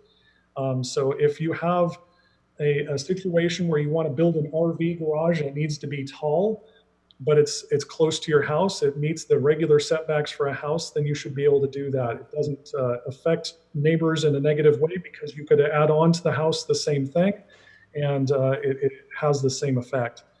And then we also have the same thing with regards to the maximum of 50% of the building area. Much of this stuff is the same.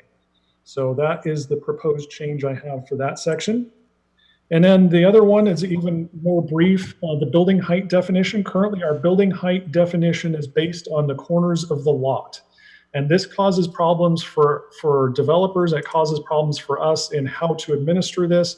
But essentially what happens here is if you have a large lot and there is a slope to it, you could end up with a situation, depending on where your building is built, that it could either be 80 feet tall or 10 feet tall instead of 35 feet because of where it's built on the slope. And so what we would like to do is change it to having the definition be from the highest and lowest corners of the building, not the property.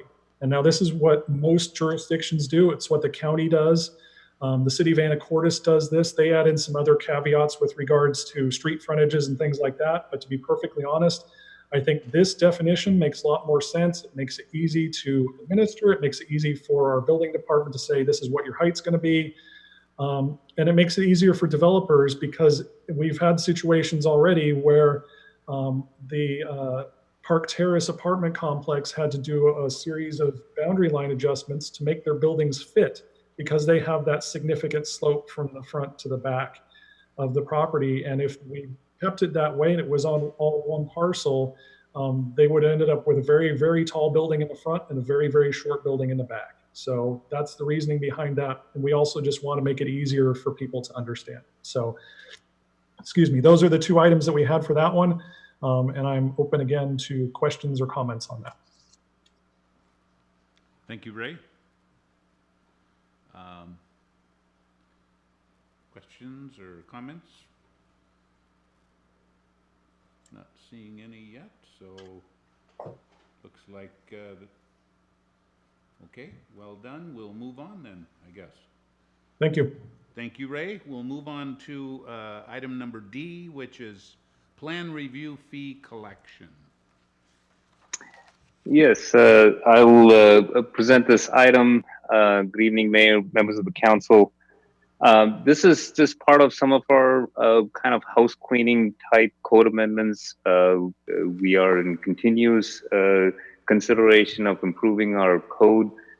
We look at things at various meetings to see how we can improve our services. So what Ray just addressed are some of the issues that come up from those discussions.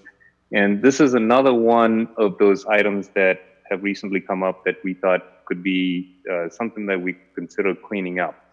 So I'm going to share my screen. I have a short presentation, so if you will bear with me.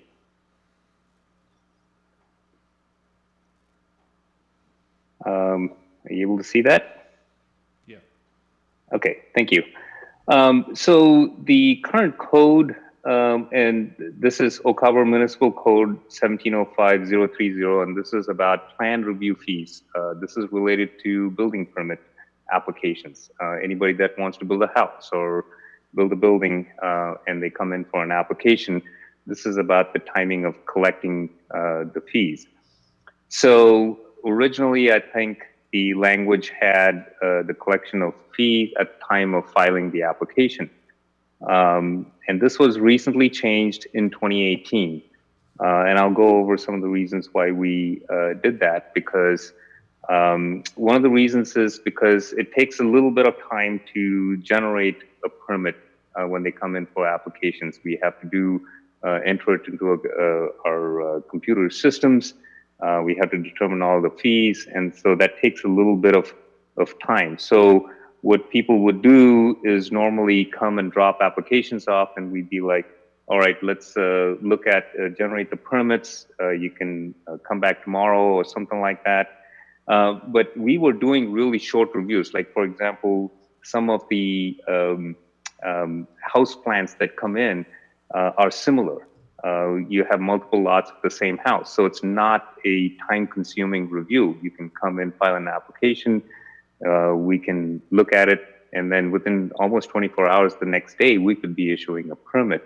So collecting of the fees, generating the permit on our application, the timing of it was almost coming to the point where we were collecting the fee while we were issuing the building permit.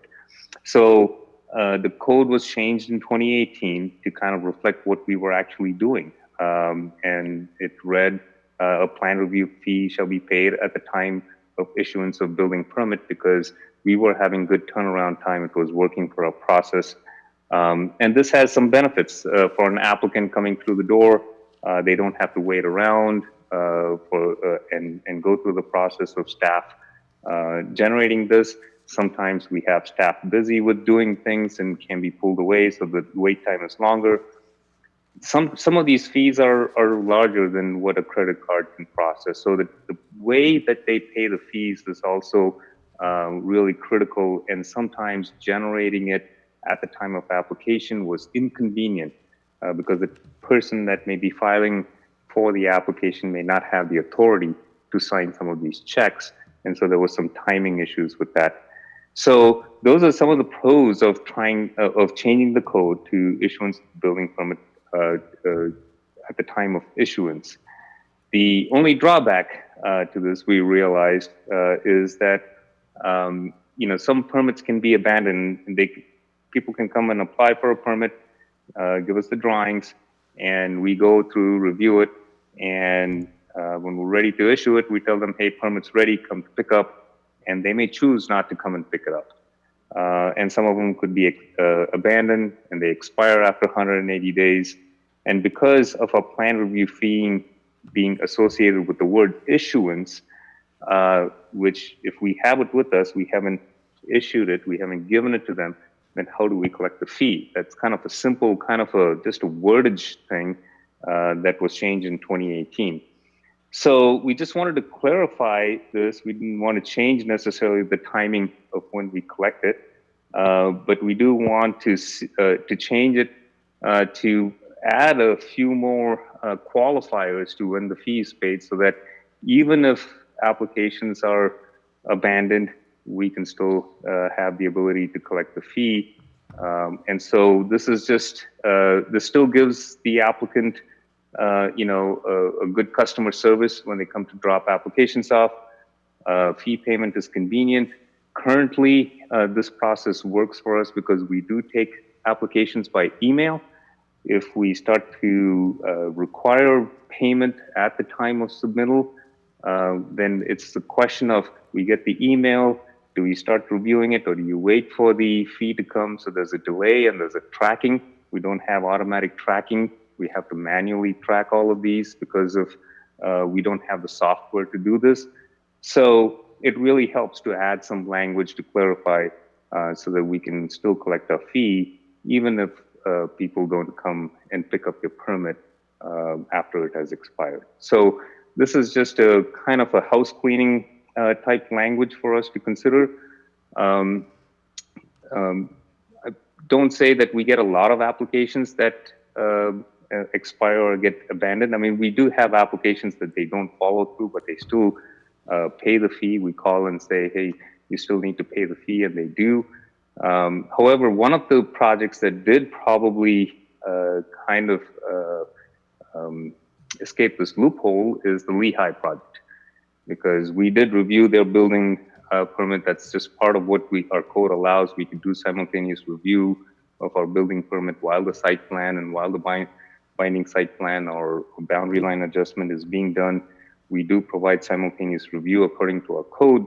So we reviewed their building permit, but since their project did not get approved, and since we didn't issue a building permit, we were not able to collect the fee. But I think that is one, it's an odd project. It doesn't happen very often. And like I said, it doesn't happen to other applications. However, we thought we'll just clean it up and close that loophole. So if you have any questions, I'll be happy to answer them. Thank you, CAC. So we'll turn to council, Councilor Mack. Thank you, Mayor. Hey, CAC, question.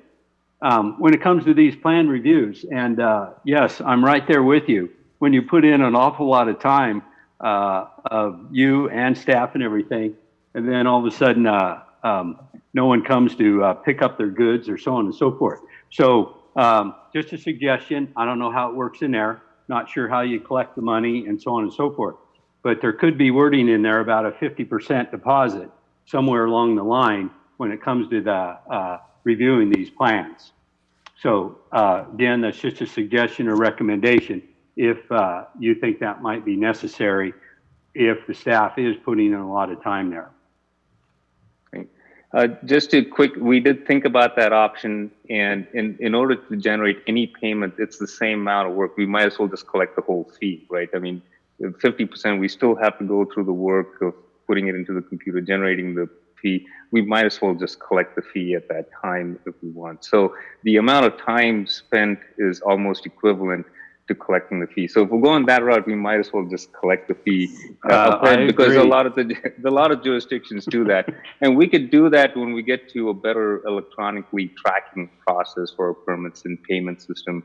We're still moving paperwork between finance. There's procedures in place that we follow that kind of limits the time we can spend generating the permit upfront.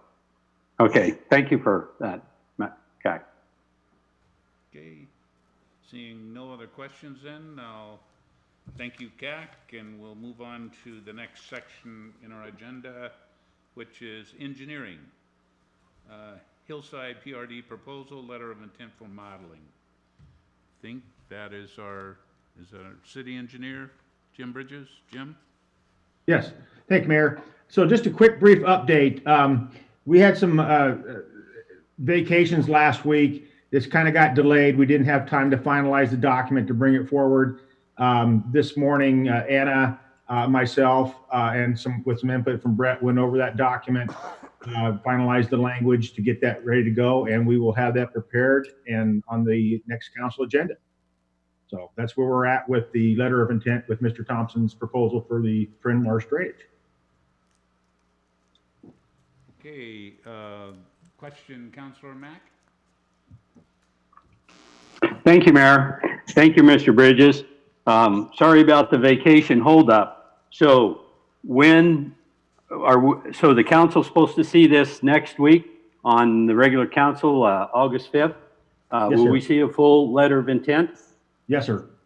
Okay. And at that point, it's the council's decision to at least let Mr. Thompson view this letter of intent? Absolutely, I would think so, sure. Okay, just clarifying there, and just wanting to keep things moving forward. But yes, I appreciate you and our legal team getting this put together, and so it is ready by then. Thank you. No, you're welcome. Thank you. Any other questions or? Okay, seeing no other, we will then move on to our next section, which is Marina. Item number A, U.S. Navy request for right of entry, City of Oak Harbor Marina. We have our Harbor Master, Chris Sublett. Chris? Hi, Mayor, council members. Tonight I'm here to just introduce an item. It's a recent item that you may see on an upcoming City Council meeting agenda. What it is recently the Navy has requested access to the Marina for training. This training is going to be stealth in nature and would not disturb any of the Marina functions, tenants, or guests.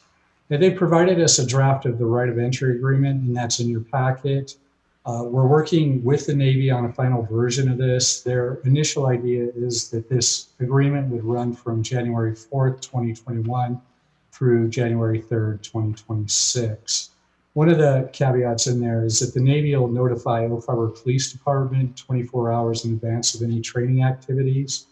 Again, this is training that's going to be stealth, so it's likely our tenants and guests wouldn't even know it's going on, but it's probably good that the police know that goes on. There's also going to be, and there is a right of entry, in the right of entry agreement, an escape clause, should we decide that that we are not liking what they're doing here. And then lastly, in the agreement, they mentioned that they believe that this training will actually help with the marina security. It may deter vandalism and help with late night trespassing when no marina staff is here. So that's what you're going to be seeing hopefully soon at a meeting. I don't have a date as far as when you'll see this, but it's just coming down the pipe, and we really just wanted to let you know about it and give you a heads up that it's coming. I'd be happy to answer any questions that I can. Questions? Doesn't look like we've got any, so thank you, Chris. We'll move on to then item number B, authorization to sell 3 vessels and content. Yes. A routine thing that we typically do a couple times a year. We do have some vessels. We have 3 vessels in a storage shed that seem to have been abandoned. The owners of the vessels and the owners of the contents of the storing shed have stopped paying mortgage and rent. According to the RCWs 53.08.320 and RCW 19.050.060, along with our municipal codes, once this happens, we secure the vessels in the shed, following proper notice in 90 days without any action from the owner. We do auction off the vessels and the shed contents to recover the cost. Just to note, we are in the process of notifying the owners. We are following all of the RCWs. We've sent lots of letters and notices, and we have not received any response. So at this point, we're presuming that these items are abandoned. Once we do that and we wait 90 days, which has elapsed, then the auction will happen. The next step is you'll see this on the August 5th City Council meeting agenda. And at that time, we'll seek authorization to sell the vessels and to sell the contents of the storage shed. So be happy to answer any questions on this. No questions. Thank you, Chris. Oh, I'm sorry. Mayor Pro Tem.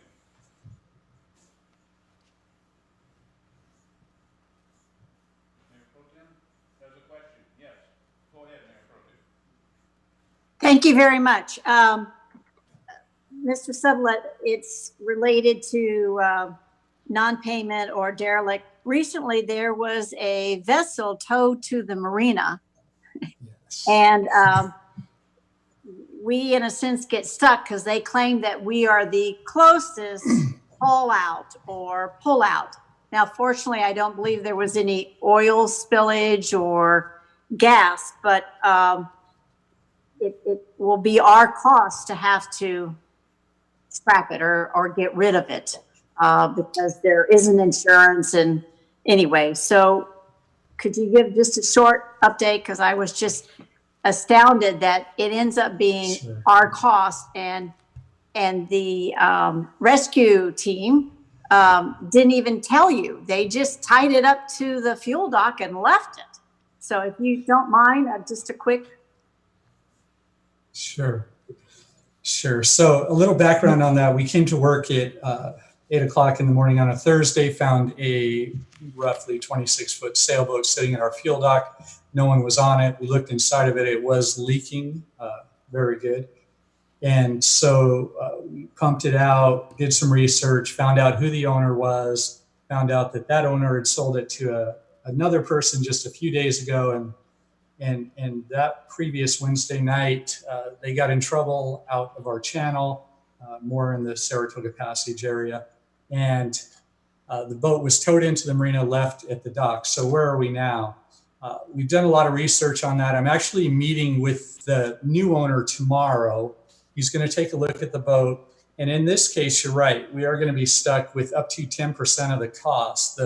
One of the avenues we could take is to register with the derelict boat program, which is a very lengthy process. In this specific case, the owner has decided that if he says he doesn't want the boat, which I don't know that he will or he won't, I'll find out tomorrow, the new owner, unfortunately, it's still licensed and registered under the previous owner.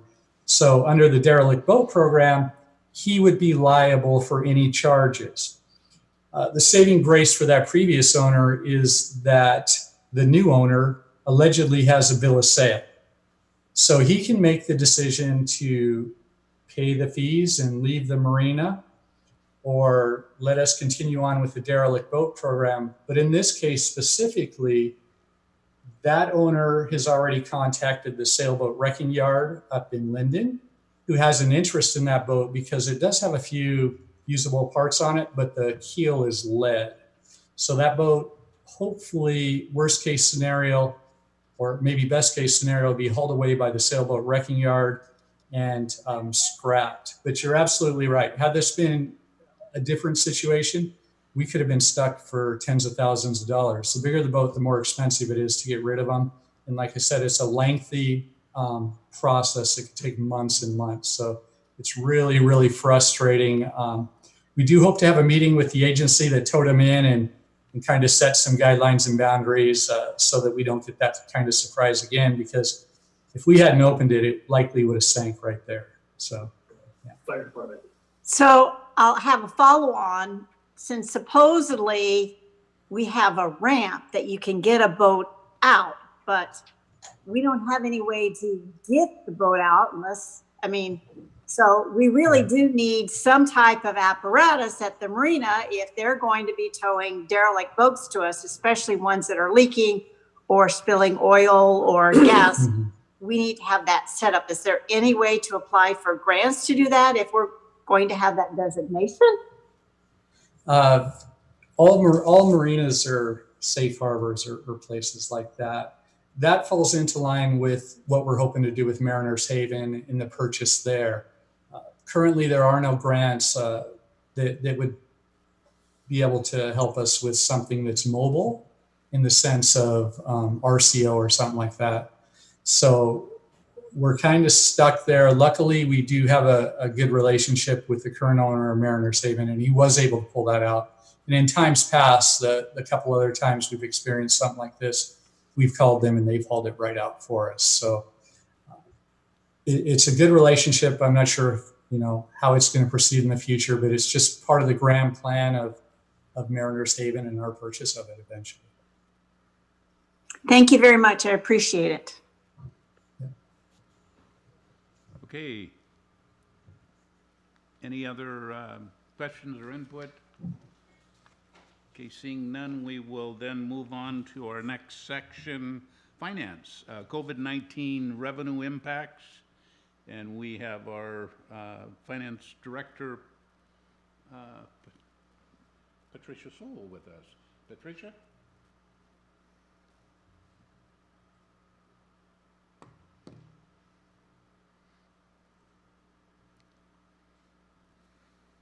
Can't hear her.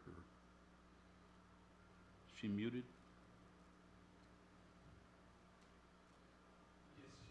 Patricia, you're muted. There we go. Sorry. Okay. I got my picture up. I just forgot the other half. Can you guys see the screen? Yes. Okay, perfect. So I'm going to present. I sent an email out to all the council members, so you should have this presentation. If not, let me know if you didn't get it. So this is the 2020 impacts for COVID-19. Revenue that I'll be presenting tonight is from January 1st of 2020 through June 30 of 2020. State shared revenue through April 30 and county shared revenue through May 31st. The state shared revenues, just to remind you, are the fuel, leasehold, liquor, marijuana, LTAC or hotel motel, public safety, REIT 1 and 2, first half and second half, sales tax, state reimbursable, transportation benefit district, and the transportation revenues. So just to remind you that revenues fluctuate. Property taxes, May is reported for this presentation. The largest receipts of revenue on property tax come in April and October. We already presented April, which included those. State sales tax reported with a 2-month delay. So April is reported for this presentation. The big spreadsheet here is for all of our funds. for a 6-year look back. So from 2015 through 2020. And I highlighted some of the things that I'm going to do through this presentation. For comparability, I have highlighted all of the capital projects in this light brown. Those are being pulled out of the total here at the bottom because we just started doing those in 19. So it kind of confuses the comparability across the funds across this city. The next slide actually goes through what the differences are. So for each period, 16 minus 15, I'm going to concentrate on 2020 through 2019. The first one that I have highlighted up here at the top, the 868,454, if you go to the very bottom of the screen, you will see I've removed the 2019 general fund sale of Sleeper Pit because it messes with the differences. So without that sale in there, the difference between 19 and 20 is 790,155 or a negative 3.32%. With it in there, it made it look higher at 6.05, which wasn't a true comparable of operating and other types of revenue, not the one-time revenues. So I'm going to just keep, if you have any questions, you're going to have to shout out because I can't see if you have your hand raised. I'll just keep going. So the next spreadsheet that I put in here for review was the May 2020 versus 2019 and the June. So I presented the May at the last workshop, and we were at a 1.2% increase. Now the cumulative, when we go into June, we're at a negative 3.32 without the sale of the fixed asset in 19. So this just shows you the differences when you look across here. Then I went ahead and did a budget to actual for January through June, so you can have that for your records. It shows that we're on target. We're 25% revenue collections and 26% spending over all of the funds, which is kind of what you want to see. You don't want to have more spending, a lot more spending than you have revenue in all of your funds. We have I highlight in streets a negative 37% of spending, but only 13% of revenue receipts. Capron funds in May went down, and I'll go into that in detail later, but that is the one operating fund that has been affected by some of the state shared and county shared revenues. I also took a look at just general fund balance. So the total revenue receipts, 37%. The total spending is 43. We're at 50% of the year. The only fund that's at 50% is the police, but that's in acceptable ranges. So everything is right where we anticipated it to be or less than. So that was a good thing to see. So I'll start with the general fund. So general fund revenue compared over the 6 years, we have taken a downturn in 2020. And as I'll continue to explain where that came from. This breaks out by categories. So property tax, which is our largest funding stream in the general fund, is up by 20,000. Sales tax, which is one of our large ones, is down 47,000. Utility tax is up 32,000. Indirect cost allocation is 23,000 up. But the big one that's down here, whoops, hold on, gotta go backwards. The big one down here that is down, this 854,000 again is the sale of Sleeper Road property. So I removed it, so we're down 219,000 without that. So 3.45% in the general fund.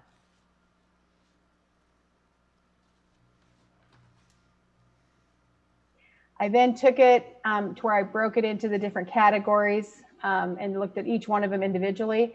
If you look at sales tax, we spiked between 2015 and 2017 due to the clean water facility build.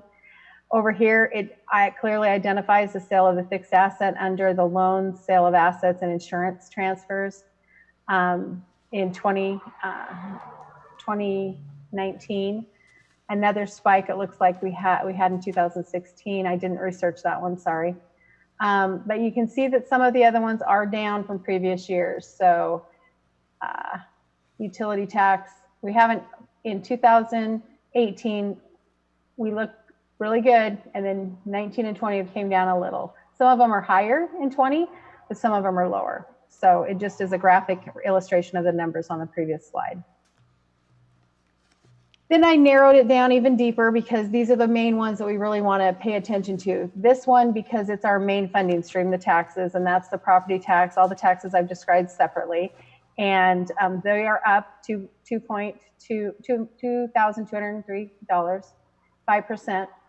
And then service charges, fines, and penalties, which is the next one, we're down only 0.54%.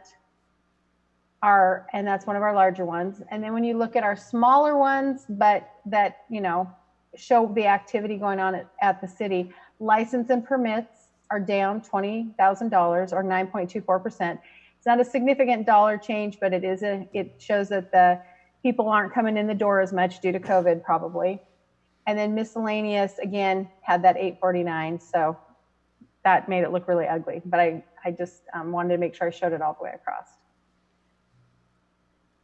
When you look at our specific other, and also across here, I took a look at all of them too in a different way.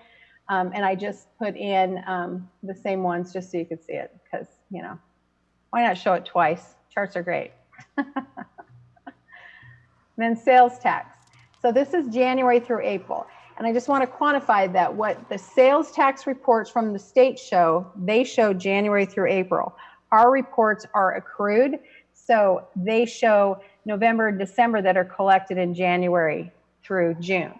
So we have a different total, but it's kind of the same trend. And I looked at this 3 ways so that you could see it. So construction is down 94,482 year to date, so January to April. Cumulative 12 months, it's down 226, and just for the month, we're down 14,000. A lot of this cumulative has to do with the treatment plant because it went down. It was going on in 18 and 19 and part of 19. So I think it was going on the first part of 19. So that's part of where the numbers are different between 19 and 20. But there's also probably could be other issues like construction isn't happening as quickly as we thought. Retail and wholesale trade, we're up 55,173. And for the compared to the previous 12 months, 92,938. And I think that has a lot to do with Costco, Amazon, you know, not Costco, Amazon, Walmart, Home Depot, all of those things that people are going and doing remodeling projects and other things while they're trapped at home. But it definitely is saving the day as far as our overall loss. Travel and entertainment is down 31,000 year to date, but only 26,000 when you look at the previous 12 months. This slide shows it graphically. So construction, you can see in 2019 was out there higher. Retail shows that it's above, and the same thing with the travel and entertainment here. The 12-month, so the last slide was cumulative or year to date. This one's cumulative 12 months. So this is comparing 12 months to 12 months. So constructions, of course, shows a lot bigger deficit in 2020 from 2019. But travel and entertainment isn't as big, and retail wholesale is pretty large. We have 92,000 more. So then to take it another level, I looked at the state and the county. So state shared revenue by category. These are the April numbers from the state. So you've got your fuel, leasehold, liquor, marijuana, hotel, motel, LTAC, public safety, REIT, and all of those. So when I compared 2019 to 2020, it shows, and this is all of the years in the graph, but I just am talking through the 19 and 20. LTAC is down 32,000 per the state report. Sales tax is down 74,000 per the state report, so January to April, both of those. Fuel is down 22,000. So overall down based off of just January through April with no accrued numbers like we do for the city, it's down 65,000. So then I went on to REIT and Capron and Hotel Motel. I wanted to just describe it for any new members or staff that are on here. Typically I'd put that in my forecasting of revenues, but I want to just talk through it. Now, so the REIT is real estate excise tax for the first quarter and the second quarter percents. Levied on all sales of real estate, primarily used on, the money's primarily used just on qualifying capital projects. It's not used for operations. Cap-run funds, those come from state gas taxes and motor vehicle license fees. We are one of 2 counties that receive it. San Juan and Island County are the only ones that receive this cap-run funding. And it is used in the street fund for operations and operating their department. Hotel and motel, we get both the basic 2% and the additional 2%. This is used for grant funding that must be approved by the LTAC committee per code. And it does not impact operations, only grant funding out to organizations that do qualifying events that allow for the LTAC to be spent there. So when we look at the graph on LTAC, every one of these are down. So cap-run funds are down 25,000. The hotel motel's down 29,000. REIT is down 46,000 in REIT, the first and the second amount, based on the state report. I also I'm presenting the actual report that we get from the county on the cap-run funds, and I found it very interesting. So if you look at April, which is, I think it's a month delayed, so it's $64,000 that we're receiving. Then when you go into May, which was for April, it went down to $47,570. It took a $17,385 hit. But the positive news is now June for May, it's up another up 11,000. So it seems to be recovering. 1 month isn't enough to tell us that, but it has went up. I was expecting it to continue going down, but it has came up. So that I took as good news. So basically, in summary, we're looking at April data for a state shared revenue, 2-month delay. This represents the second month of the COVID-19 crisis, 1.5 months of COVID-19 if you figure half of May and all of April. And the April impacts are showing more of an impact in some areas. May could remain the same reduction, or it could get worse or better. This thing is behaving differently here in the city of Oak Harbor compared to some of the other cities. So it's just one of those unknowns at this point. But it's a lot better than I anticipated. So the projected schedule for reporting impacts, however that goes forward. May is going to be, data will be available in the end of July, June will be available at the end of August, and July will be available at the end of September. So all of those things will become available as indicated above. And if you have any questions, I'm happy to answer them.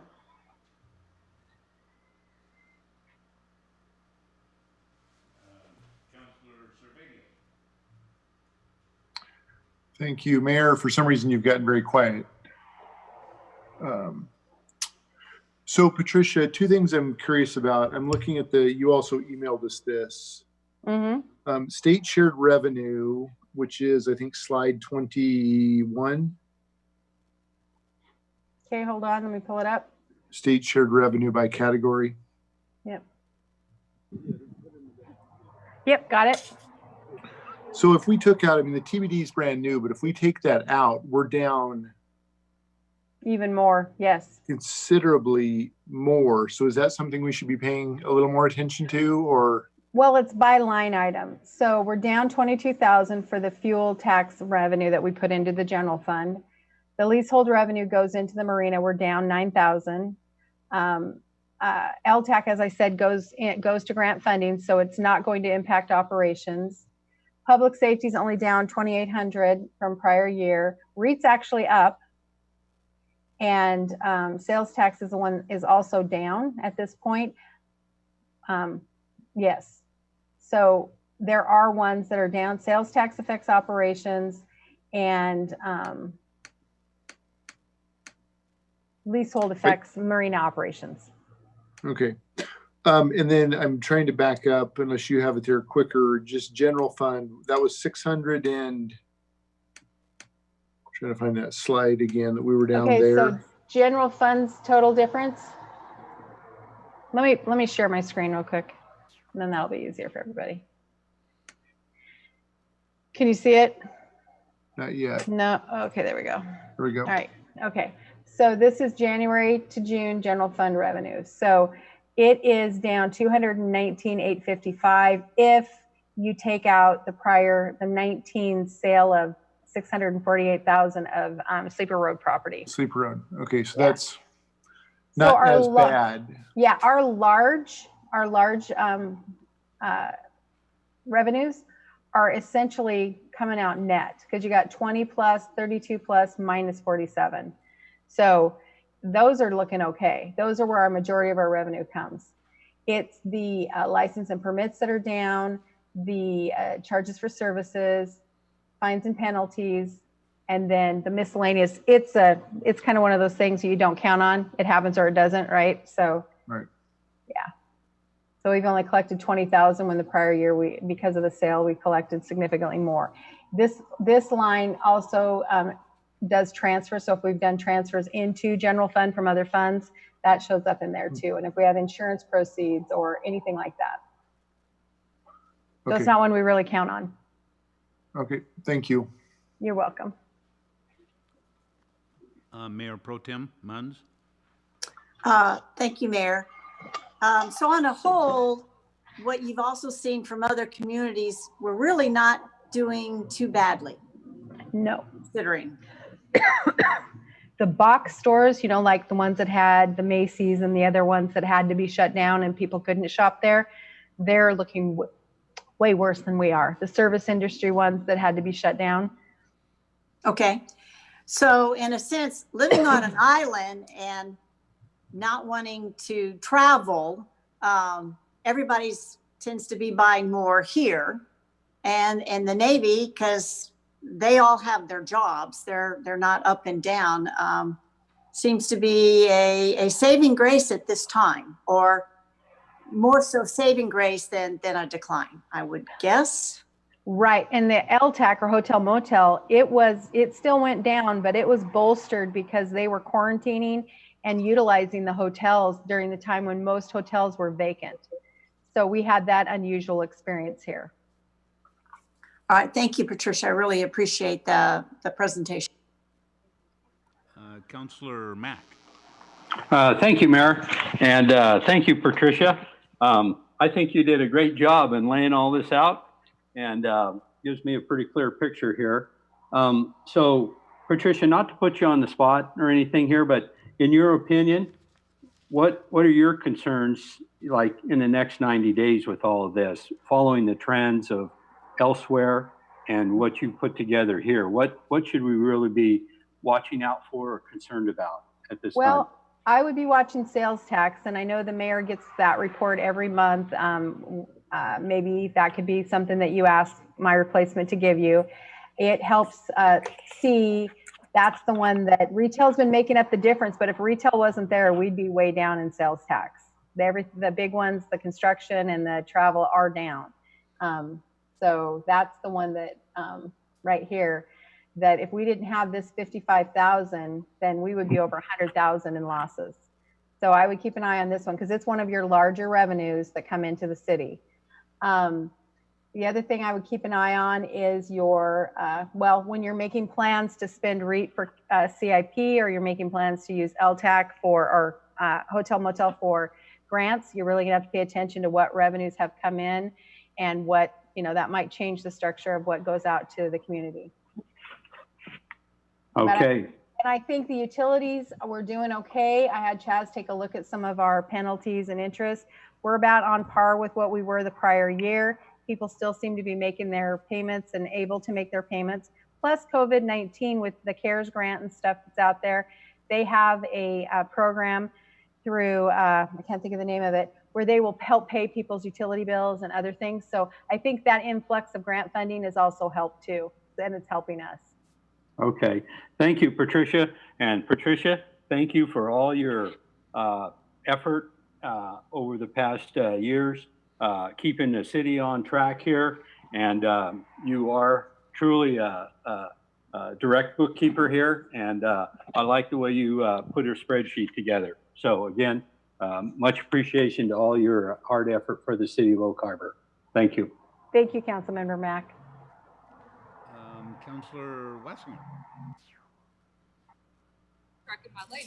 Yes, I just wanted to say thank you for all of the information, Patricia, and putting this all together and all the hard work. I think this is maybe our last meeting that we'll have with you. Is Yes, that right? it is. Yep.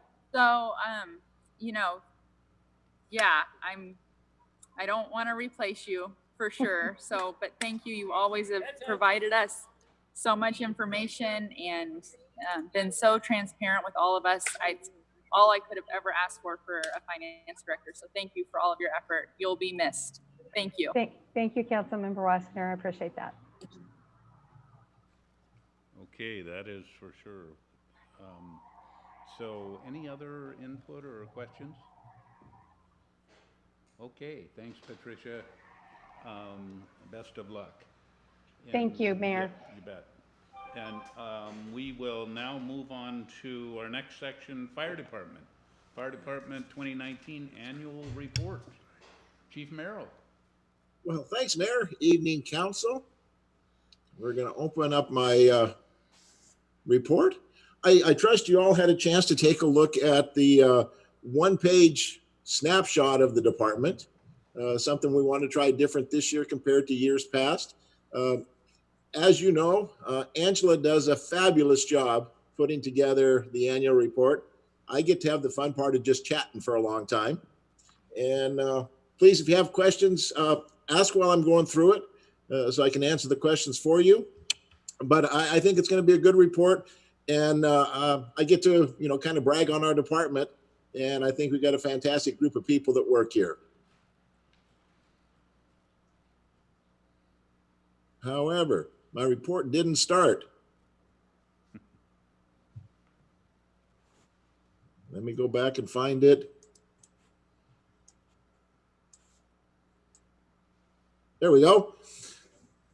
So looking back over the last 5 years, you can see an upward trend. We've had a 21% increase in calls since 2015. Chief, we're not seeing it. Chief, yeah, we can't see it. We see you though. Great picture of you. Okay, Lisa, help. I did a share screen.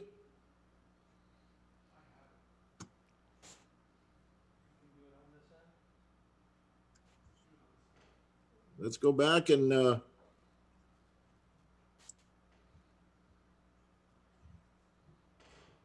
right. Ray, we can bring it up on this end, I believe, if you want. Do you see it now?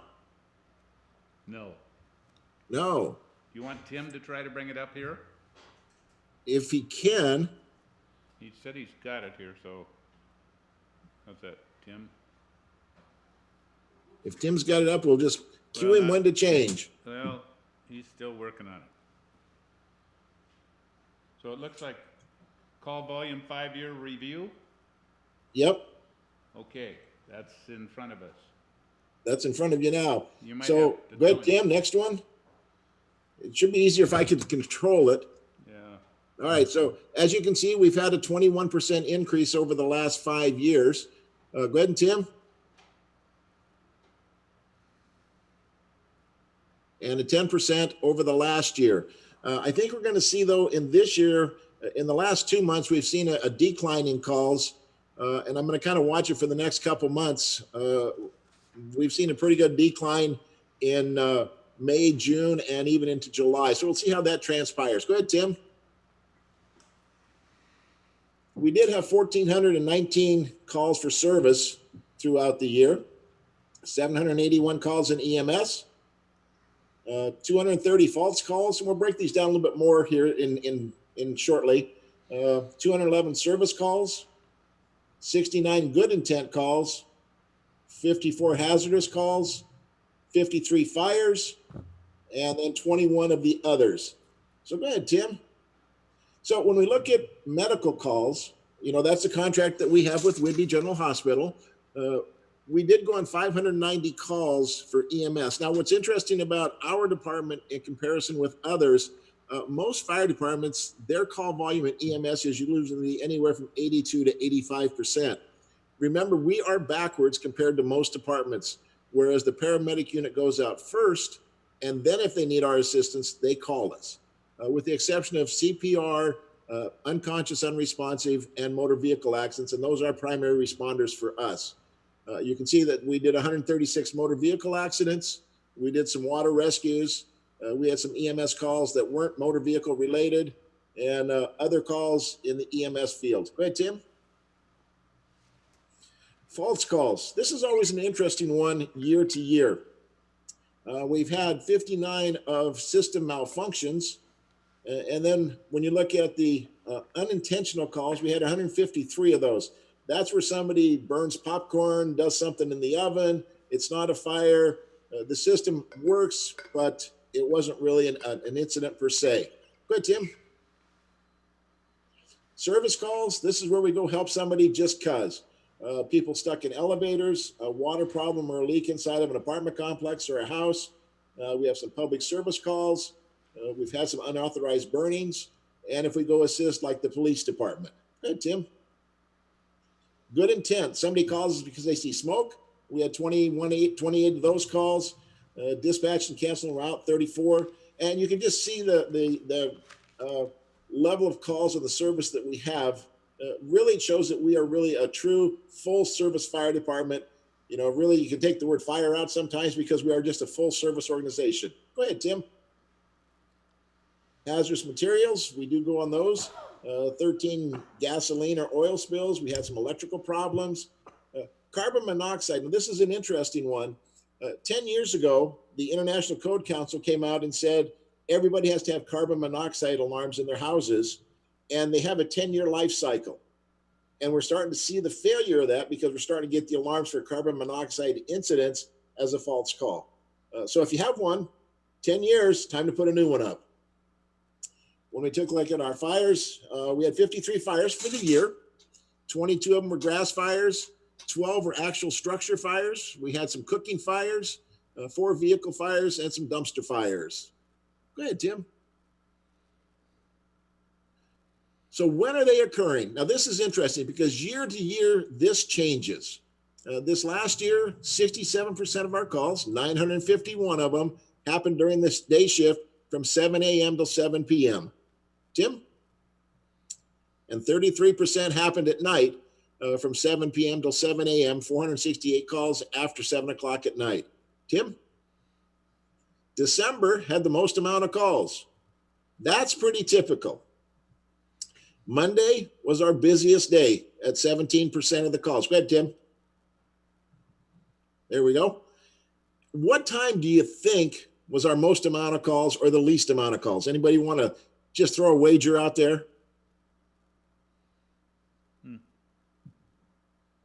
Nobody's willing to find out or try. Huh? All right, 9 a.m. Oh, good guess. You want to guess again? 8 a.m. Tim, let's bring it up. Our slowest time was 2 o'clock to 3 o'clock in the morning, which is pretty typical. Our busiest time, this surprised me, 1 o'clock to 2 o'clock in the afternoon was the most amount of calls throughout the year, which really is odd for us. So last year, when we looked at overlapping incidents, we had about 11%. This year, we had 13.46% of incidents at the same time. So we look at 191 incidents throughout the year at the exact same time as we had our other ones. Tim, move forward on this one for me. And what concerns me about this, go ahead again, is 6 times we had 2 fires going on at once. 107 times we had 2 or more medical calls going on at once. And you can see how this breaks down and where this is really an issue for us. Remember, again, we may only have a 3 or 4 person crew on, and our engine company or our rescue unit is out somewhere else. So we're depending on mutual aid, either from NAS or North Whidbey Fire and Rescue, to come in and assist us with some of these secondary calls, or with sending a command officer by themselves to these calls to initiate care of some sort. But we're seeing a rise year to year of the overlapping incidents. Go ahead, Tim. So we know that the city council years ago set up 4 minutes as our time frame for medical calls and 5 minutes for fire calls. We're 98% compliant on medical. We're 100% compliant on fire calls. Now, let me justify that just a tad bit, because that is an average, those two time frames. When we look at our overall average is 4 minutes and 49 seconds, which is 20 seconds longer than it was last year. And we justify that in such a way as because the growth of the city is taking us longer to get some of the areas within the city. Go ahead, Tim. So NFPA 1710 says we have a 4-minute response status. That's how long it should take our first arriving engine company to get to any incident within the city limits. Go ahead, Tim. And right now, 25% of our homes are greater than a 4-minute response plan. Tim? You can take a look at the city. Go ahead. You can see where we're located. Go ahead. And you can see where our 4-minute response area lies, is within that light shade of green. And 25% of our homes are outside of that. Every place that you see red is greater than that 4-minute response time. Then we broke it down by quadrants, as we do every year. And you can see what our time frames are at. It makes sense that in the southwest quadrant, it's the quickest response time, only because the location of the station. Tim? And go to the next one.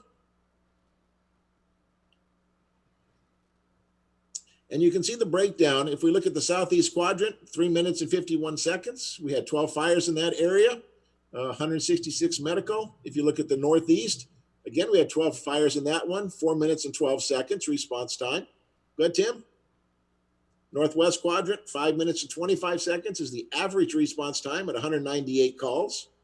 And our southwest quadrant, 5 minutes and 33 seconds, 12 fires, 277 medical calls, and that's 32% of our call volume is in that southwest section. Go ahead, Tim. As you know, we get into community risk reduction.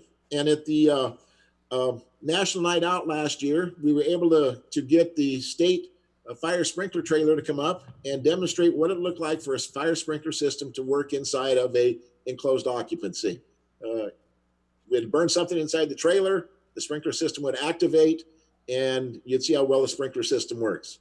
We did issue a lot more permits last year. You can see on the list what kind of permits we've done. 33% increase over 2018. Go ahead, Tim. And of course, we do annual fire and life safety inspections. Each year we go out and take a look. They're performed by the on-duty crew. And the intent is to make sure the buildings are nice and safe, or as safe as they possibly can be. Tim?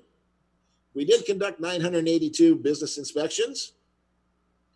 We did do 24 new occupancies for the year.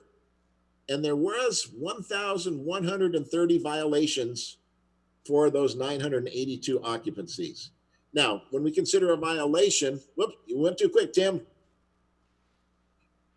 When we consider the violation, that could be an extension cord, that could be a exit light that doesn't work. It could be any number of items. And, it's gotten to be that our business owners have been very responsive for the most part for us to come in and take a look around. We use it as pre-fire planning. And then it also gives us a chance to talk with the business owners and see what we need to know about their facilities and how we can make them as safe as possible. Now we can go, Tim.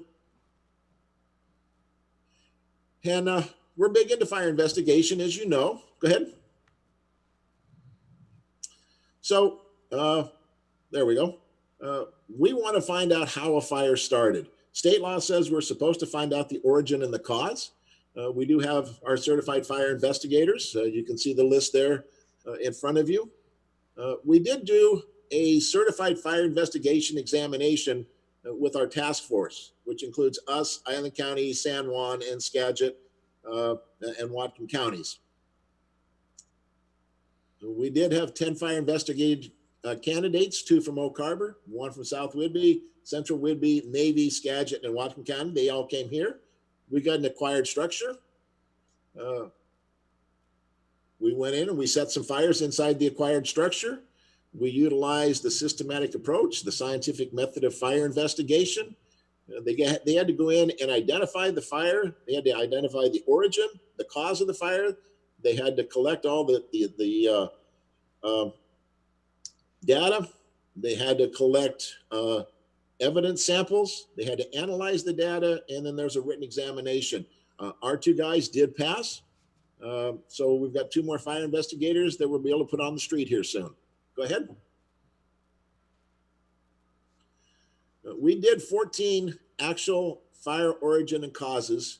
You can see the list. There was a couple fires that we were not able to determine. I'll show you a picture of one here just shortly. But for the most part, we were able to come in and determine what the cause was. Last year, we had $26,000 in property loss. How do we come up with that? Is we look at the fires that we had, we get with the insurance companies of what they paid out, and we like to look at how much property we saved. And if you consider the structures that we saved, the property values of those, we saved $1,218,000. That's a pretty good average, I think. Go ahead, Tim. So we do go out and investigate fires. Go ahead with the next one. This wasn't intentionally set fire. There was a little revenge going on this one. You can see that the dumpster was ignited. You can see the enclosure was ignited. This one is still outstanding. We haven't got a suspect yet, but we're still working on it. Go ahead, Tim.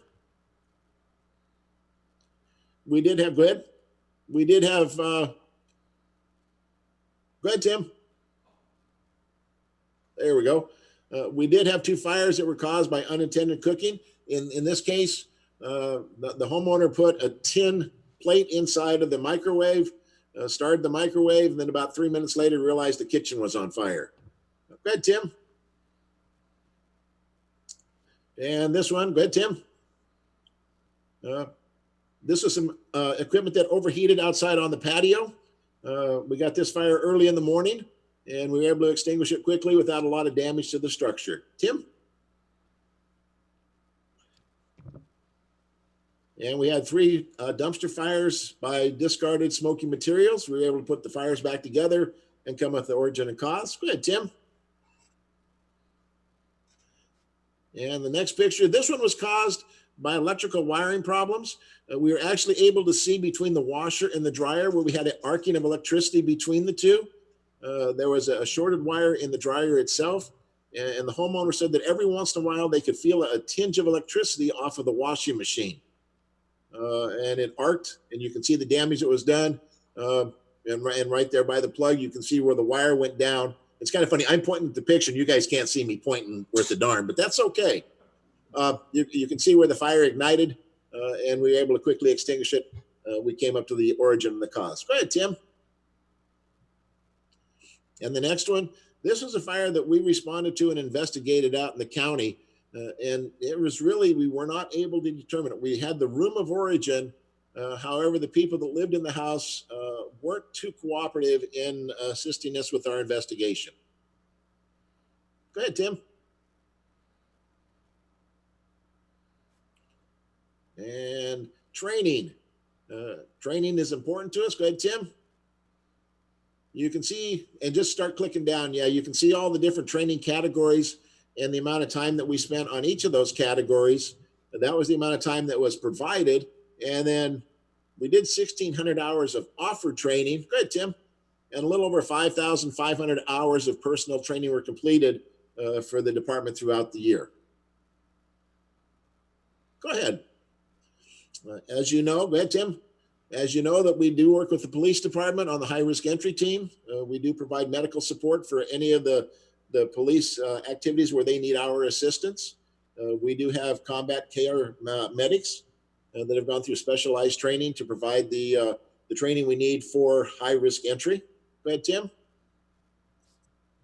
Go ahead. We do work with Airlift Northwest as far as med flight training so that we know how to work with the helicopters and the pilots and how to safely load patients into the ambulance or into the helicopter. Tim? And we do confined space training. You may remember about 3 years ago where the gentleman fell into a well on his property. He fell about 35, 40 feet down. He was trapped in the well for probably a good 2 hours before somebody realized he was there. We were able to set up our tripods and rescue him. Surprisingly enough, he was barely injured. I think he did fracture a leg, but we were able to do good confined space entry and rescue for that gentleman. I want you to watch just a short training video of what our guy does for some confined space training. Go ahead, Tim.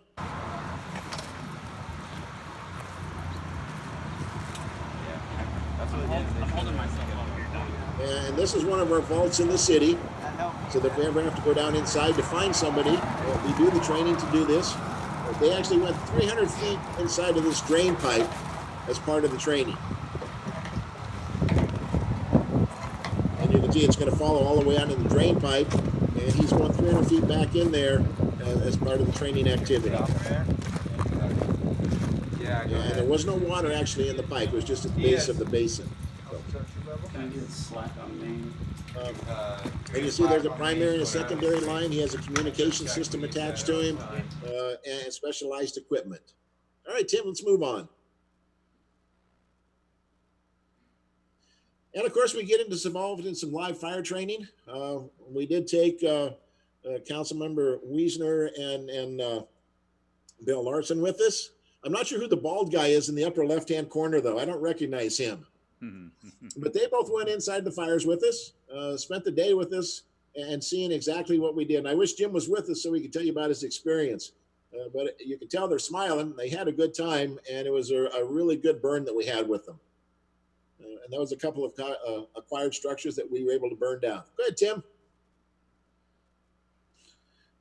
We did get some new certifications: EMT, Firefighter 1, Firefighter 2, Fire Inspector, Rescue Systems. And go to the next one. And a bunch of recertifications to keep our people up to date, keep our certifications current. This plays a big role when it comes time for a survey and rating bureau to make sure that our folks are certified. Go ahead, Tim. And just a few pictures about our folks. We did some good training. Go ahead, move on. As you know, we're big into community involvement. And one of the things that we do is we provide ride to school certificates for local schools and nonprofits. They bid on it. The kid gets to come in and ride with us, spend the morning with the fire guys, do breakfast, gets to ride to school, gets to see what we do. Just gives them a good idea of what happens at the fire department. And you can tell by the smiles of our guys, they enjoy it as much as the kids do. Last year we did 9 of these, and they're a lot of fun. Go ahead, Tim. On the flip side of that, we work with Regency, and we help Charlotte celebrate her 104th birthday. You can see the guys behind Charlotte. We put her inside of our rescue vehicle, and it's just a pleasure to deal with those folks up there. It's just fun to go up and visit with them and do birthday celebrations with them. Go ahead, Tim. We did CPR classes throughout the year, 15 of them. We certified 200 people. Go ahead, Tim. We do partnership with the child car seat safety event. We host it here every other month, and it works with the people with their car seats to make sure they're installed correctly. Go ahead, Tim. And of course, as you well know, we participate in parades, public events, school events, bike-a-thons, just to be part of the community. We think it's very, very important to be community oriented. Go ahead, Tim. And of course, we did participate when the Windjammer Park opened. Tim? We participate in other functions throughout the year, whether it be parades or different activities. When they do the safe tricks or treats down on Pioneer Way, we participate with that. So we think it's important as the fire department that we give back to the community and let the community see what we do. Tim? This was with the Veterans Day Parade. And in the center picture, you may not realize it, but at the Thanksgiving dinner, our guys come in at 5 o'clock in the evening and we wash all the dishes, all the dirty dishes that were made throughout the day, and cleaning all the equipment at the Elks Club. And our guys spend 3 or 4 hours there after the event, cleaning up, making sure it's all taken care of. Again, it's just something we like to do. Go ahead, Tim. We did host a chamber for one of their luncheons last year, a good event for us. And it was nice working with the chamber folks in order to make our facility available.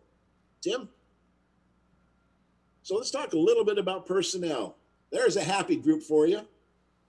So take a look at the years of service. And you notice on the left side, it starts out as an acorn and ends up with the mighty tree. But when you take a look at our 44 firefighters, you can see the amount of time we have in the organization. Let's take a look at the career staff. So out of the 11 career firefighters, the one that really concerns me the most is that bottom line, where it says 20 plus years. Some of our folks have got 22, 25, 30 years. Beth, did you have a question?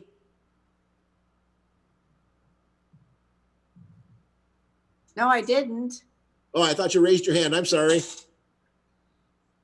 Nope, wasn't me. Okay. So what concerns me about that bottom line is our succession planning. As you can see, we don't have a lot of people to draw from to fill some of the upper level positions when those days come. None of our guys are in a hurry to retire. We thoroughly enjoy what we do here every day. But I am concerned about that upper number. I know I've got one of the guys, one of our captains, that in 3 years from now is going to be retiring, and I'm going to have somebody fill his spot. So that's something we're going to have to look at is more in succession planning. Let's look at paid on call. These numbers are a little bit different. Less than 5 years, 14. This is pretty common with a paid on call or volunteer organization. We get them in, we get them trained, and they go find a full-time job somewhere else. Of course, in the 20-year plus, some of our volunteers are paid on call, have been here 25, 30, 35, and even 40 years. So they've been around a long time. But they too are going to be leaving in the not too distant future. And I want to make sure that the city has got quality individuals to move into the leadership positions to continue the service that we provide. Tim? There's a happy person with 30 years. Go ahead, Tim. And you remember back a little over a year and a half ago, go ahead, Tim, our ladder truck needed some minor repair work done to it. It was a sad day to watch that get on the trailer and then be sent back to Wisconsin. Tim? But it was a nice day when it came back. It was $230,000 to repair it, to do the entire retrofit on it, and all the refurbishment. And going to the next one. We know when we bought that truck back in 1992, it was $392,000. To buy one new today is $1.5 million. And our refurbishment really added 7 to 10 years of life to that vehicle. So for a little over $230,000, we're picking up 7 to 10 more years that we can buy some time with. Go ahead, Tim. And as you know, we did put in an exhaust system to get all the diesel fumes out of the truck bay. I've got to really thank Patricia and her staff for finding the money in the REAP funds in order to help fund this. We've been trying for years and years and years to get this project done, but Patricia and her staff were able to find how they could use REAP money to pay for it. So thank you so much, Patricia. I appreciate it immensely. Go ahead. We want to get the diesel fumes out because the carcinogens get all the fumes out of the building, protects the public and the employees. It captures the fumes and it sends it outside after it's been filtered and scrubbed. And we're reducing the health risk of our employees. And you can see what it looks like on all the diesel apparatus. Go ahead, Tim. And we did buy a new command vehicle for last year. Our other ones were just getting to the point of time. It's time to replace them. So we did buy that 2019 Ford F-250, a really good looking command vehicle. Tim? Go ahead. We had no local disasters last year. We didn't have to activate the EOC for any major disasters. Go ahead, Tim. We did completely rewrite all the comprehensive emergency management plans that I talked about before at a council meeting and a previous workshop. So we're good for another 5 years. It's up to date to the most latest requirements for FEMA.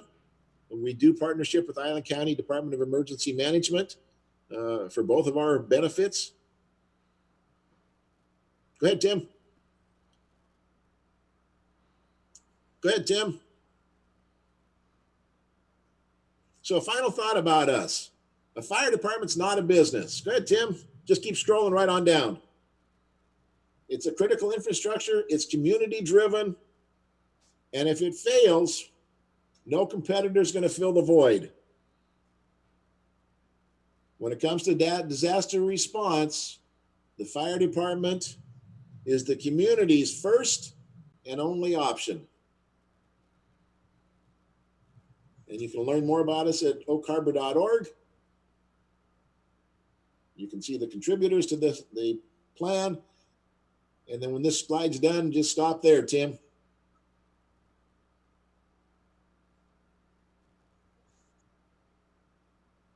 And I'd be happy to take any questions that you might have.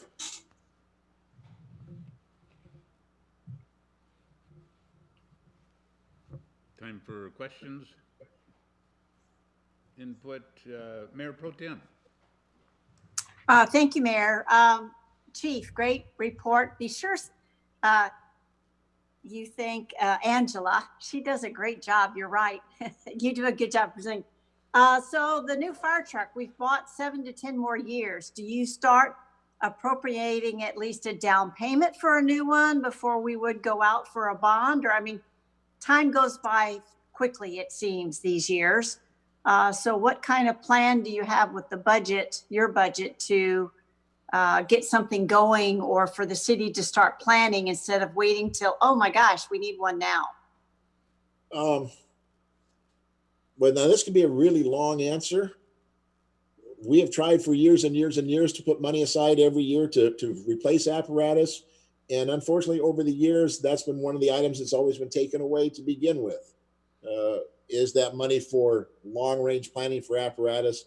And it had always been under the assumption that we're just going to bond for the apparatus. It would be really nice if we could put money away to replace that apparatus so that we are moving forward. Patricia has talked about that in the past, about ways that we'd be able to do that, and see if there's a way that we can come up with a plan, at least to help offset any bonding costs that we may have. Thank you, Chief. I appreciate that. You're welcome. Councilor Servadius. Chief Merrill, just wanted to say thank you to you and your team. It can't be overstated what you do for the community. And also, Angela, if that's your graphics work, which I'm assuming it is, every year I think that she can't do anything more creative, more professional from a graphic design standpoint. And yet she raises the bar every year. So Chief, you've got you've got an incredible team, and you have a winner there. So all the candy that you probably would have given us if this was in person, please give it to Angela. Thank you. Thanks, Joel. Good idea. Councilor Mack. Yes, thank you, Mayor. Chief Merrill, that's a good presentation. Well, I know who I'm going to call if my house is on fire. So well done. And I'm kind of in agreement with Mayor Pro Tem Munns. Time goes by quickly, so we want to keep all those things in mind when we get to a point where some of the equipment is failing, and see if we can't get ahead of it instead of behind it. But very good presentation, and keep up the good work. You're good at that community stuff, sir. Thank you. Thank you. Okay, seeing no other, thank you, Chief. Very nice job. Thanks, Mayor. Really appreciate it. Thanks. So we'll move on to administration. Last item on our list here, City Administrator Report, Mr. Roborn. Okay, I'll kind of give you an update pretty quickly and take any questions. I'll just kind of cover some of the items in kind of a summary there. So starting off with the Arts Commission, just I notate in the report a number of items coming forth to the council. The Beeksma park sign for the Main Street sign, I had it going in on yesterday, and I did check, and it did not go in yet. So that sign that's been long talked about for Main Street going in Beeksma Park, hopefully it will go in the next couple of days. So progress on that. Moving on, I'm now a board member of the Economic Development Council of Island County, so I appreciate that opportunity to serve there and work in the economic development area. And then the Whidbey Island Marathon. I think we're evaluating the date with the recent changes in the phase 3 going from 50 people down to 10 people. So more to come on that. CARES funding, great success. When I checked earlier today, 36 of the grants have already been signed, and the forms are going out for the reimbursement. So we'll start doing, the ultimate goal is doing the reimbursement. We're getting really close there. Thank my staff for doing an excellent job in that area. IT technology, admin is kind of taking the lead on that right now. We're reevaluating things, and then we'll see where that goes as we go through the change here. But in the interim, it made sense to take that and have some great staff in doing that as a team work, and also coordinating with Sandra in Public Works. Moving on to one of the things there in the development service here was a goal of ours is getting the county to look at the joint planning area. I did get some early indications that possibly has been postponed from their docket. Certainly I'll work with staff in verifying that, and then certainly we'll work together with the mayor and staff, and if it is postponed in their docket, that we'll try to encourage them to put it back in their docket and continue to work on that, because I know that was one of the major goals of the city council. So I certainly had concerns with that being postponed. Moving on to human resources, we're on to our second round of interviews for the development services director. And then we just started, as was noted earlier, the recruitment for the finance director position. Over in clean water, so we're getting ready this Thursday to meet with the Navy, actually tomorrow, and to provide the a counter offer to them, or counter proposal, or counter quote is like what we like to say, because all our documentation is all has to be substantiated. So we're going to give them a revised quote, and appreciate the help of the council. And that concludes my report, and I'll take any questions.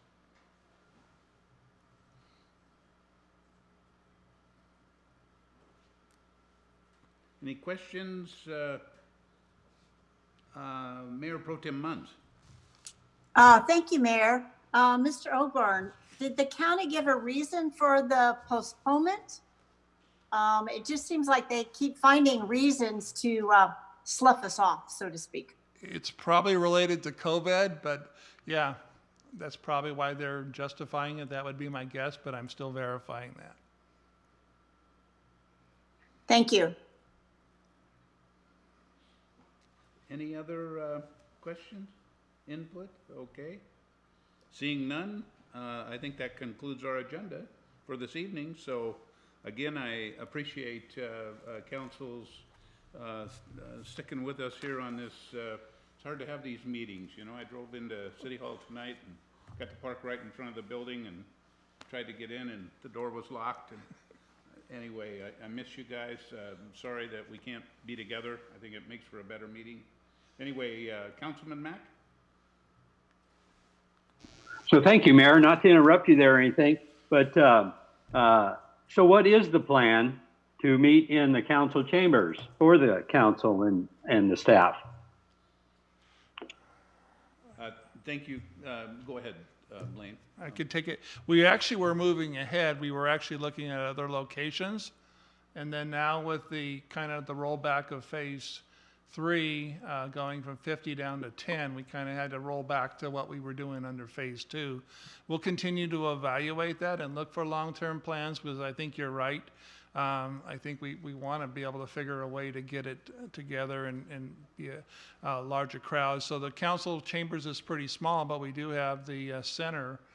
So we were looking at that option, but we kind of had to roll back and kind of go back to where we were with the change in the phase 3. But we'll continue to evaluate it. I think nobody thought that this would go as long as it was, but we're certainly looking at options. We were looking at you do glass or plastic areas. We'll continue to try to have a goal long term that we can get back to having something similar.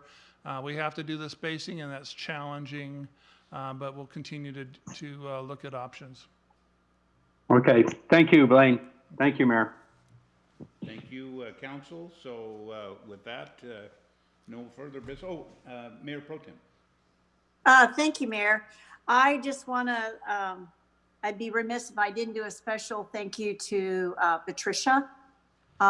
When you remember she first got hired, she discovered we did not have a tracking system that accounted for every penny for the wastewater, clean water facility.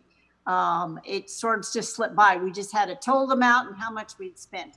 And she did a marvelous job getting that put together. When we were counting on money for the county, for the pavilion and the 2 kitchens, and suddenly got turned down because they said, well, you can find money someplace else. She put on her thinking hat without any instruction and really worked hard to find money to at least pay for part of those, or a good portion of one. Ended up, we did get some county money for that, but she has really shown the initiative for a lot of things without being asked to do that. And I just want to thank her for that. And I didn't know about the fire department and trying to help them to plan. I hope the new finance director will seek to do that also. I mean, these are little things that get slept or forgotten because other things come up. And I think it's her ingenuity and drive to please and to try to keep us every penny accounted for and having the clean audit. So I want to say thank you on behalf of myself and I think a lot of citizens. So thank you. Well said. Thank you, Mayor Pro Tem. Any other input? Okay. With that, then we're adjourned. Thank you very much for coming.